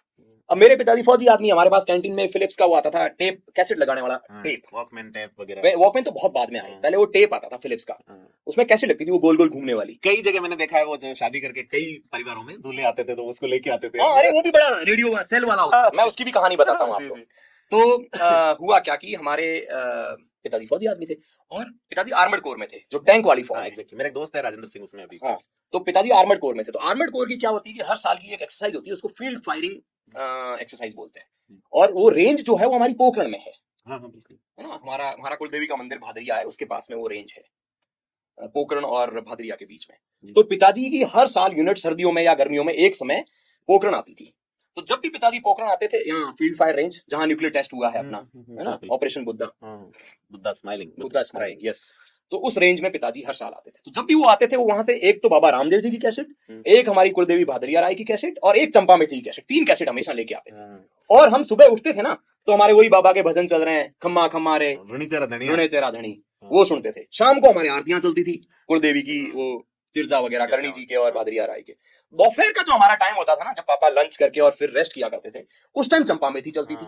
और सुबह क्या होता था, हम थोड़े से लेट उठते थे और पिताजी की फर्स्ट पीरियड होती थी, गेम पीरियड में जाते थे तो पिताजी पहले उठ जाते थे और हम थोड़ा लेट उठते थे। तो मेरा क्या है कि वो खम्मा खम्मा अजमाल जीरा कंवरा वाली की जो भजन वाली थी वो भी कम रहती थी, और शाम को हम क्या है कि खेलने चले जाते थे, तो शाम वाला भी मेरा वो छूट जाता। दोपहर के टाइम में पिताजी बाहर नहीं निकलने देते थे, गर्मियों का समय होता था कि नहीं तावड़े मार के निकलो, लू लग जाए या गर्मी लग जाएगी, तो हम बाहर नहीं। तो हमको क्या मजबूरन वो कैसेटें सुननी पड़ती थी। अच्छा, पापा चला लेते थे, पिताजी सोते रहते थे और हम कभी पढ़ते थे, कभी सो जाते थे, कभी उठते थे, मतलब वो बच्चा जो होता है उस टाइम आपको। हाँ, तो मेरे को वो क्या है कि वो ही सुने मैंने, बना धुंधलिए दोरों में, है ना, जैसाने री बाई मैंने अड़गोड़ी परनाई, मैंने दोरों में परनाई, है ना, बहन भाई का विरह गीत हो गए। तो ये गीत आज भी मैं सुनता हूँ ना तो मेरे आंसू ढलक जाते हैं। एक बहन और भाई का गीत है कि 7 भाइयों की एक बहन लड़ी, मैंने अड़गी क्यों परनाई रे बीरा। बिल्कुल, 7 भाइयों की एक बहन, मतलब ये रियलिस्टिक है ये चीजें। वो सुगना भाई का गीत के सुगना वो भी डागलिए नैना सु ढलके नीर रे बेड़ा हो पिरा राम दे, मतलब तो ये गीत क्या चंपा मैथी ही सुना हमने। अब हमारा टेस्ट उस तरह का डेवलप हो गया। अब हम ये नए जो अंग्रेजी गाने आपके हिंदी के हो गए, जो हिंदी मूवीज आपकी क्या बोलते हैं हिंदी वालों को, बॉलीवुड, मैं तो इतना इन चीजों को समझता नहीं हूँ कि मैं शायद पढ़ लिख लिया हूँ, बट इन चीजों से मैं क्रिकेट और मूवीज और ये बॉलीवुड अफीम से दूर हो आप, कुल मिला के 4 अफीम बताई गई है। एक अफीम के साथ आज बैठे हो आप, मीडिया मीडिया। तो मैं शायद इन चीजों से दूर रहा हूँ, जी जी, एक्सपोजर भी नहीं मिला। अच्छा, एक इशू बड़ा है सर जिसको लेके मैं खासा कंसर्न हूँ, वो है राजस्थानी भाषा का। बिग थिंग, बहुत बड़ी चीज है सर, बहुत बड़ी। क्यों नहीं भारत सरकार ने अभी महाराष्ट्र चुनाव के लिए महाराष्ट्र मराठी भाषा को एक कल्चरल लैंग्वेज का दर्जा दिया। राजस्थानी के लिए यही सरकार, यही नहीं इससे पहले वाली सरकार में कहते हैं राजस्थानी की कोई लिपि नहीं है, जबकि राजस्थानी मुड़िया लिपि में लिखी जाती रही है। और आपको जान के आश्चर्य होगा कि मराठी की कोई लिपि नहीं है, बिल्कुल, वो देवनागरी में लिखी जाती है। नेपाली की कोई लिपि नहीं है, और ये जो हिंदी है इसकी भी देवनागरी ही लिपि है। दुनिया का सबसे बड़ा शब्दकोश जिस भाषा का, राजस्थानी मारवाड़ी, 12 करोड़ के लोग आसपास लोग बोल लेते हैं इसको। बिल्कुल, शिकागो जैसी यूनिवर्सिटी में रिसर्च है, जापान में, कई देशों में पढ़ाई जाती है। हमारी सरकार उसको, मैं वही कह रहा हूँ कि हमारे अंदर शायद इच्छा शक्ति नहीं है, जैसे हम अभी बात कर रहे थे। मुझे लगता है दोगले लोग हैं हमारे पॉलिटिशियंस कि आप जब वोट लेने जाते हो तो आप कुछ भी कर लोगे ना, आप मारवाड़ी बोलते हो। बिल्कुल, अरे हुकुम ध्यान रख जो थानो टाबर है, बिल्कुल, हाँ, जब काम पड़े वे टाइम बजवे हिंदी बात करें, हिंदी और इंग्लिश। तो ये हमारी विडंबना है साहब। आज गांव का एक, पश्चिमी राजस्थान की बात ही करूंगा मैं, क्योंकि मैं पूर्वी राजस्थान में इतना रहा नहीं और मुझे एक्सपीरियंस भी नहीं है। गांव का एक आदमी जो खेत का आम आदमी है, किसान है या मजदूर है, वो किसी सरकारी कार्यालय में चले जाए तो उससे लोग हिंदी में बात करते हैं। अरे भैया हिंदी मुझे आती नहीं है, क्यों? क्योंकि मेरे वहां आसपास में सिस्टम नहीं है, मेरे को मेरी भाषा में बात करनी आती उसकी है। पीड़ा तो उसकी भाषा की है। आप उसका दर्द समझ नहीं पाओगे, आप उसकी जो प्रॉब्लम है वो समझ नहीं पाओगे। और मेरे जैसा कोई आदमी मूंछों के ऐसे ताव देके और बढ़िया कोट बूट पहन के और एकदम इंग्लिश में जाके हे एसडीएम बड़ी what are you doing, why are not answering, तो उनके पिंपुड़ी बच जाती है। तो ये दोगला व्यवहार क्यों है? यही नेताओं के साथ है जी। है ना। नेता गरीब आदमी जो बेचारा आपकी भाषा में बात करना चाह रहा है, आपकी संस्कृति को बचाना चाह रहा है या चल रहा है उसको लेके, उसको वो एंटरटेन नहीं करते हैं। और आपके जैसा हमारे जैसा बंदा शूट बूट पहन के और क्लीन सेव करके चला जाए और इंग्लिश और हिंदी में दो शब्द कह दे कि मैं तो विदेश में रहता हूँ, ये हूँ वो हूँ, तो वो बिल्कुल पाउस जाते हैं जैसे गाय पाउस जाते हैं। हाँ? भाई गाय दूध देने के लिए जो जिस सिचुएशन में आती है वैसे आ जाते हैं वो। ये क्यों? आप राजस्थान के आदमी हो तो ये ऐसा क्यों? मुझे ऐसा लगता है कि जो सक्षम है ना, जो पढ़ा लिखा हो तो अपना काम वैसे भी करवा लेगा। क्यों? क्योंकि उसकी या तो कोई अधिकारी से जान पहचान होगी या उसको बोलना, सिस्टम को जानता है बेसिकली, वो जानता है, तो वो कैसे भी कैसे कर काम नहीं। आपको असलियत में काम उन लोगों के लिए, मतलब फिर अगर आप जानने वालों का ही कर रहे हैं तो आप रोबोट से बिठा दीजिए, फिर दिक्कत कहाँ है? तो मुझे लगता है कि आदमी को थोड़ा सेंसिटिव होना चाहिए। जो आपकी बोली में बात कर रहा है आपको उसको प्रायोरिटी देनी चाहिए। बिल्कुल। आप अदर स्टेट्स में जब मैं इंडिया में अदर स्टेट्स में रहा हूं सर, वहां पे सब्जेक्ट है आपका जो पब्लिक सर्विस कमीशन है, जैसे अपने आरपीएससी है, उनका खुद का सब्जेक्ट है। यहाँ राजस्थान में ये हाल है कि हमारे पास हमारी भाषा नहीं है, इसलिए बाहरी प्रदेशों के लोग आके और यहाँ एडमिनिस्ट्रेशन में बैठे हुए हैं। वही दिक्कत कर रहे हैं बेसिकली। मैं अभी प्रॉब्लम देखा वही है कि जो कि जो अंशुमान यहाँ सिंह का- भाटी खड़े हुए हाँ?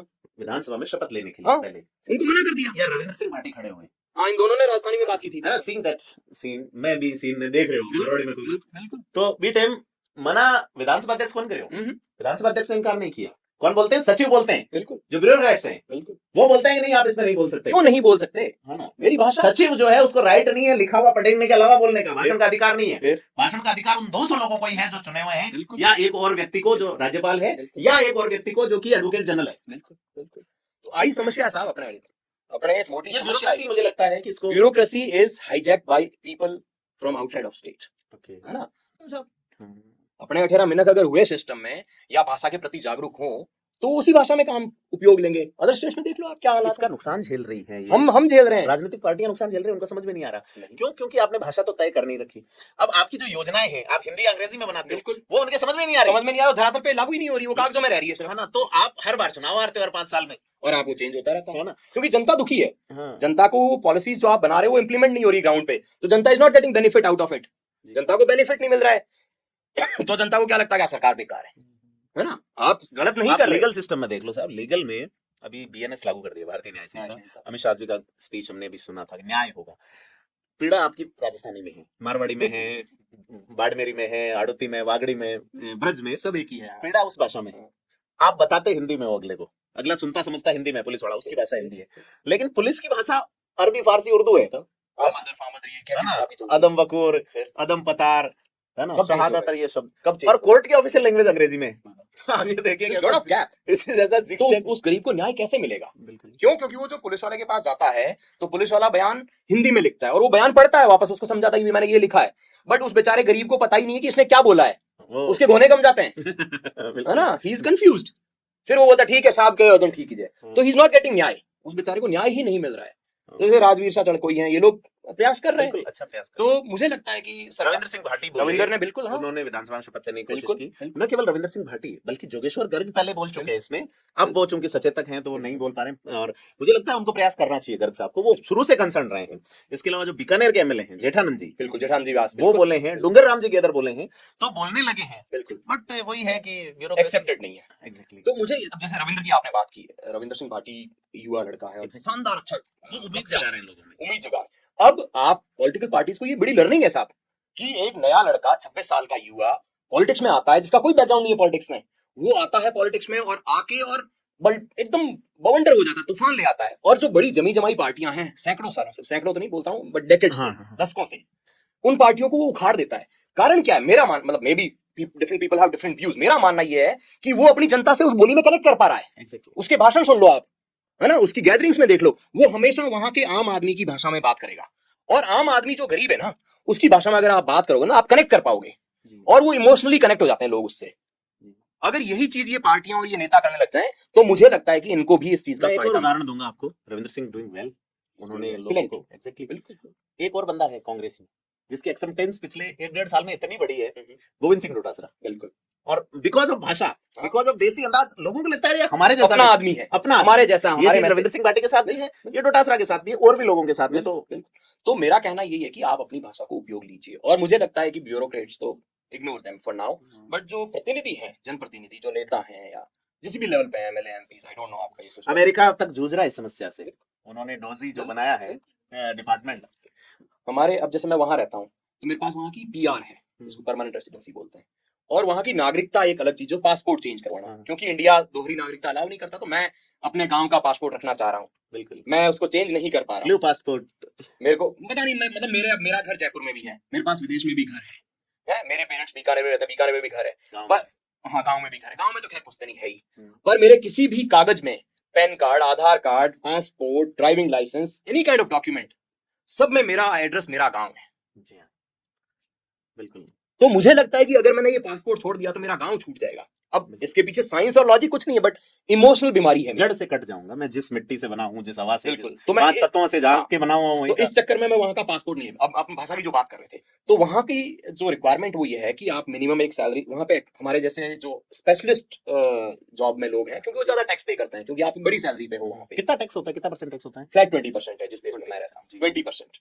2% है ऊपर, जिसमें आपका अनएम्प्लॉयमेंट, जो बेरोजगारी इंश्योरेंस और जैसे अपना पीपीएफ वगैरह होता है, इस तरह की चीजें हैं। तो फ्लैट 22% है। तो वहां पे हम हाईली स्किल्ड और हाईली पेड एम्प्लॉइज हैं। तो वहां की सरकार चाहती है कि ऐसे लोग हमारे यहाँ रहे, तो वो हमको प्रोत्साहित करती है कि आप हमारे यहीं रहो, आप यहीं सेटल हो जाओ, हम आपको ये सुविधाएं देंगे। हाँ, हमारा पैसा वहां नहीं जाएगा। हाँ, है ना? तो वो ये चाहते हैं वहां रहने के लिए, बट उनकी ये सब वो हम लोगों को वो डिमोटिवेट है ना? पर उनकी एक रिक्वायरमेंट फिर भी है कि आपको हमारा लैंग्वेज टेस्ट देना पड़ेगा। एग्जैक्टली, भाषा सीखो भाई, आप भाषा सीखो, तभी आप यहाँ की नागरिकता ले सकते हो। जी बिल्कुल। मैं आपके बड़ी पास में ही एक यहाँ देश पे है यूरोप में, स्विट्जरलैंड गया था। बिल्कुल। वहाँ मतलब वो लोग फ्रेंच जो है ना, वो इंग्लिश नहीं बोलते, नहीं बोलेंगे सर, जर्मन इंग्लिश नहीं बोलेंगे, नहीं बोलेंगे, वो अपनी भाषा से प्रेम करते हैं। हम निकृष्ट हैं, हम अपनी बोली, अपनी भाषा में शर्म आती है। ये पॉडकास्ट इसलिए हिंदी में कर रहे हैं क्योंकि हमारा चैनल हिंदी में है। वरना मैं तो मारवाड़ी अपनी राजस्थानी भाषा में ज्यादा आनंद आता हो, वो घणी मारली हो रही है जमन, पर मैं हिंदी आ पड़ा हुनला गणे करा हिंदी वाला मैं चलो हिंदी में पढ़ दो, अदरवाइज वो ज्यादा रिलेट कर पाता हूं मैं। तो मुझे ये लगता है कि जब हर देश, यूरोप सक्षम कॉन्टिनेंट है, वहां पे हर देश की अपनी भाषा, और छोटे छोटे देश हैं साहब, हमारे हाँ जैसलमेर जिला जितना है ना, उससे छोटे तो देश है वहां पे। सर मैं अभी बाद में बाड़मेर विधानसभा लोकसभा का जब चुनाव कवर कर रहा था, तो ये इस दुनिया के 145 देश बाड़मेर जैसलमेर लोकसभा से छोटे हैं, बताओ। दुनिया के 145 देश, तो कितने देश श्रीलंका जितना बड़ा है ये बस। पर उनको उनकी भाषा के प्रति बड़ा लगा, वो आपसे दूसरी भाषा में बात ही नहीं करेंगे। ऑफिशियल कम्युनिकेशन जो ऑफिस में है उसमें वो इंग्लिश में बात कर लेंगे, बट जैसे ही ऑफिस का टाइम खत्म। भारत में भी कई सारी चीजें हैं, बेसिकली मुझे लगता है राजस्थान की कमजोर leadership is the biggest problem. आप महाराष्ट्र में या गुजरात में आप आईएएस हैं, तब तक आपको फील्ड पोस्टिंग नहीं मिलेगी जब तक आप गुजराती या मराठी नहीं सीख ले। उड़ीसा में, पंजाब में, उड़ीसा में सब जगह। तो ये है कि हम लोग ये है कि कोई भी मजे लेके चले जाओ यार, यही समस्या है हमारी, यही समस्या है कि हमारे। मैं जब माउंट आबू सिरोही में जब पत्रिका में था, तो वहां एक एच गुइटे करके आईएएस है, वो माउंट आबू में एसडीएम थे।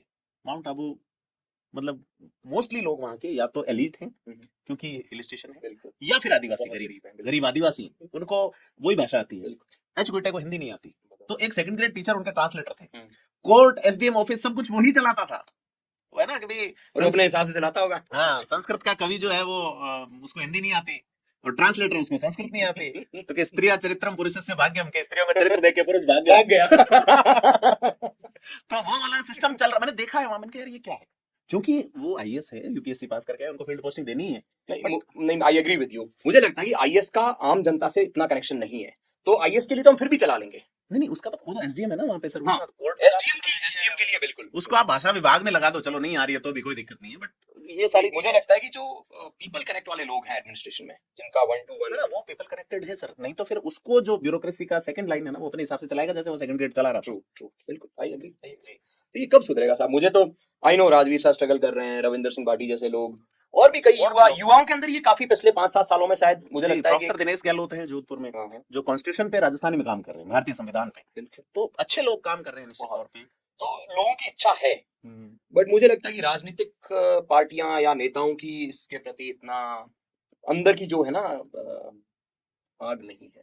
बिल्कुल। उसकी वजह से शायद ये चीजें हो नहीं पा रही है। और सबसे बड़ी चीज ये है कि एक दूसरे पे थोप देते हैं कि नहीं साहब हमने तो दिल्ली भेज दिया, दिल्ली वालों ने किया नहीं, दिल्ली वाले कह रहे हैं नहीं नहीं राजस्थान से आया ही नहीं है।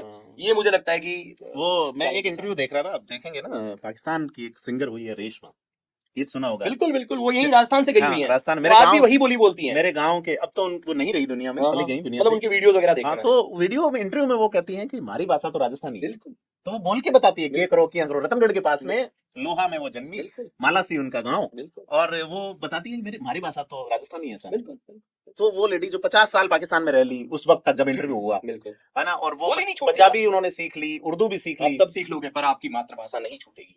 बिल्कुल। मैं सब कुछ सीख चुका हूँ, मैं वहाँ की लोकल लैंग्वेज सीख चुका हूँ, इंग्लिश हिंदी, पंजाब में रहे पंजाबी भी आती है मुझे थोड़ी बहुत, महाराष्ट्र में मैंने अपनी दर्द जब होता है ना, मान लीजिए आप कितने बड़े कोई फ्रेंच मायरे है ना, वो आपका अंदर से वही आप बनावटी, मैं इंग्लिश में बनावटी बातें कर लूंगा, बट मेरी जो असली बोली है ना वो मेरी मातृभाषा जो मैं बचपन में सीखा, माँ से सीखी जो। माँ से सीखा हूँ या गाँव में सीखा हूँ। तो मैं कुछ कह रहा था भूल गया हूँ, आपको भी सॉरी। हाँ बट तो यही बात चल रही थी कि ब्यूरोक्रेसी जो है वो इसको थोड़ा सा उसको देखना चाहिए, बाकी स्टेट्स में है, और इसकी प्रॉब्लम राजस्थान में ही, ये पूरे भारत में विडम्बना है सर। है ना। एक और चीज मैं राजस्थान को ऐसे एनालाइज करता हूँ कि राजस्थान पूरे भारत में एक अलग तरह का स्टेट है। कैसे? ऐसा कोई स्टेट नहीं मिलेगा आपको, जैसे तमिल है, तमिलनाडु जो है वो बिकॉज ऑफ तमिल एक स्टेट है, एक जैसा कल्चर है, एक जैसी भाषा है, एक जैसी डेमोग्राफी है। राजस्थान में आपको माउंट आबू डिफरेंट ज्योग्राफी, बर्फ मिलेगी, माउंट आबू में, ज्योग्राफी अलग है ना, ज्योग्राफी अलग है, साथ ही कल्चर अलग है। आपको वागड़ में अलग कल्चर मिलेगा, आपको पंजाब मिल जाएगा गंगानगर में, आपको गुजरात मिलेगा जालोर सिरोही में, डूंगरपुर में, और आपको पाकिस्तान बॉर्डर पे बाड़मेर जैसलमेर में आपको सिंधी कल्चर हाँ मिलता है। आपको धौलपुर और भरतपुर में यूपी मिलेगा, इधर मेवात मिलेगा, हरियाणा मिलेगा, मतलब इतना Diverse है। गजब का कल्चर। और नागौर यानी नागौर अलग ही कल्चर उनका, कोई गौर मत करो। बिल्कुल बिल्कुल तो अब ये पार्टियां और सरकारें भी इसको नहीं समझ पा रही है। वो ये है कि भगत सिंह को पढ़ा मैंने, भगत सिंह को लोग पता नहीं किस तरह से देखते हैं, वो भाई एक फांसी पे झूल जाने वाला व्यक्ति मात्र नहीं था। भगत सिंह 8वीं क्लास में एक आर्टिकल लिखते हैं कि जिस देश की एक भाषा नहीं हो सकती वो देश एक नहीं हो सकता, और बाद में टूटा भी। वो उस आर्टिकल में एक बड़ी बात लिखते हैं मूल, वो ये लिखते हैं कि एक इस देश की एक भाषा तो नहीं हो सकती, लेकिन इसकी लिपि एक कर दी जाए, मतलब तमिल भी अगर देवनागरी में लिखी जाए तो इजी हो जाए, है ना। ये बात वो आज से 100 सवा 100 साल बड़ा पहले विजन था उनका, है ना। आज मोबाइल में लिख रहे हैं KEMCHO केमचो, है ना। बिल्कुल लेकिन अब ये मुझे कन्नड़ सीखने के लिए कन्नड़ लिपि सीखनी पड़ती है, बंगाली सीखने के लिए बंगाली लिपि सीखनी पड़ती है। टेंशन ही खत्म, चलो आप अपनी भाषा रखिए, और उससे कल्चर को फर्क नहीं पड़ता कोई। मोबाइल कंपनियों ने वो किया, करोड़ों डॉलर्स बना रहे हैं वो जो व्हाट्सएप पे या अनदर्स पे, और नहीं किया जिन्होंने वो दुख पा रहे हैं। तो मुश्किल है साहब, मुझे लगता है कि इट वुड टेक टाइम, खूब समय लगने वाला है। क्योंकि अभी मैं, मेरे दादा कहा करते थे सुख तो हैंग हुई मैं मरी हूँ मतलब सुख तो सारे होंगे पर मैं जब तक जीवित हूँ नहीं होगा। हाँ बिल्कुल बिल्कुल। तो मैं उस चीज को रिपीट करना चाहूंगा कि शायद होगा, पर मेरे देखने में आज विचार मुझे- उपजा है, अब युवा सोच रहे हैं, शायद आज से 10 साल पहले लोग सोचते भी नहीं थे। Exactly. अब मैं काफी, social media is big thing, it's very good platform, people getting connected. तो अब मुझे लगता है कि लोग भी इन चीजों को काफी सीरियस ले रहे हैं। हाँ, हाँ। सब, मैं बताऊं आपको एक उदाहरण कि मैं, मेरे खूब रिलेटिव्स हैं जो शहर में रहते हैं, मतलब दूर क्यों जाऊं मैं, मेरे परिवार की बात कर लूं, कुछ फौजी हैं, कुछ कॉर्पोरेट में हैं। तो अब वो क्या है कि क्योंकि गांव में स्कूलें अच्छी नहीं है, तो उनकी मजबूरी है कि जोधपुर या बीकानेर या किसी शहर में जाके बसना। छोटे छोटे बच्चे, मेरे भतीजे हैं या भांजे हैं जो भी हैं, घर जाओ उनके तो घंटी बजाते हैं तो बोलते हैं मम्मी कोई अंकल आया है, हिंदी में कोई अंकल आए हैं। और फिर आप अंदर जाके बैठो तो वो काकोसा मामोसा और वो चीजें भूली, उनके लिए अंकल कॉमन शब्द हो गया है। और वो माँ बाप है ना, वो अगर, और बच्चा अगर गलती से, फिर हम बच्चों को पूछते हैं कितनी में, मैं तो मैं चाहता हूँ कि मैं अपनी भाषा में बात करूं ताकि बच्चा वो सीखे। या तो मैं पूछता हूँ कितनी में पढ़ा है, कहीं नाम है थारो, स्कूल रो कहीं नाम है, ऐसी चीजों पूछूं तो वो बच्चा ऐसे बड़ा उसमें कंफ्यूजन में दिखता है। फिर उसकी माँ बड़ी उससे, माँ या पिताजी जो हैं वो बड़े ऐसे प्राउड फील कर, ना हमारे बच्चों को तो मारवाड़ी आती नहीं है तो इंग्लिश मीडियम स्कूल में पढ़े। मतलब मर जाओ तुम यार मर जाना चाहिए आपको। मैं आपको एक किस्सा बताऊंगा। मैं शर्म आनी चाहिए जालौर आपको। में रहता था, तो वहां हमारे एक मित्र, तो उनके गांव से 2-3 परिवार के लोग आए, तो उनका जो बच्चा है, अब तो काफी बड़ा हो गया वो, तो आपको पता है दरवाजे में एक तो वो डोर होता है जिससे जाली होता है, और दूसरा तो वो जो आए उनके आप जैसी बड़ी बड़ी मूछियां थी। तो पहले बच्चों को ये ट्रेनिंग है कि आप लकड़ी वाला खोलिए, देखिए कि कौन है। तो मैं वहां खाना खा रहा था उस वक्त, उनको मैं जीजा बोलता हूँ जो उनके वाइफ हैं, तो जीजा खाना परोस रहे थे, बोले देखना भाई। तो वो उन्होंने खोला और उन्होंने देखा, और बच्चा क्या बोलता है, मम्मी बाहर गुंडे खड़े हैं गुंडे आए, मतलब मूंछों वाला क्योंकि साउथ की मूवीज में गुंडे ही दिखाए गए। ये सिनेमा, इसलिए आई हेट सिनेमा आल्सो, कि सिनेमा में भी ना साहब इतनी चीजें गलत दिखाई जाती है और लोग उसको देख के बहुत इंप्रेशंस बनाते हैं। अब मैं वहां रहता हूँ तो मेरे साथ में खूब राजस्थान और सॉरी इंडिया के अलग अलग स्टेट्स के लोग रहते हैं। तो कई कई चीजें मूवीज में ऐसी दिखाई जाती है जो नेगेटिव हैं, जैसे अंधविश्वास हो गए, वो बाबा ये वो फलाना ढिमाका। तो वो लोग मेरे को पूछते हैं, अरे मूलशाह, वो मेरे को या तो मेरे को मूलशाह बोलता है या बडशाह बोलते हैं, बडशाह आपके वहाँ आज भी राजस्थान में, मतलब उनको ये नहीं पता कि भाई मैं भी ये चीजें फॉलो, आप तो ये फॉलो करते होंगे। उनके अंदर एक वो प्री इंप्रेशन बना हुआ है कि ये लड़का राजस्थान का है, ये भी मूछें रखता है और ये इस तरह का बैकग्राउंड का है, तो ये भी ये चीजें फॉलो करता होगा। तो ये जो सिनेमा और ये चीजें हैं ना, ये भी इतना गलत मैसेजिंग दे रही है समाज में, जो मुझे लगता है कि बदले जाने की आवश्यकता बदले या रेगुलेशंस कुछ हो इस पे कि आप ना दिखाएं ऐसी चीजें। तो बट ये तो अब कुछ रेगुलेशंस सेंसर बोर्ड के हैं, लेकिन सर, उसके इंडिया में बावजूद ओटीटी ने तो सारी हदें पार कर दी। अब वो पहुंच चुकी है गाँव। चलो तो सर, लंबा बिल्कुल। आपके साथ आज संवाद हुआ, आपने समय दिया, उसके लिए बहुत धन्यवाद। धन्यवाद। और आप दिन दुनी रात चौगुनी प्रगति करते रहें। तो राजस्थान से सुदूर हजारों किलोमीटर दूर एक राजस्थानी दिल धड़कता है, बर्फीले इलाके में धोरों का दिल जो भोला है, और आज पता चला कि भावुक भी है। तो आपके उज्जवल भविष्य की हम कामना करते हैं। एक बार फिर से आपका धन्यवाद देते हैं। Thank you. धन्यवाद।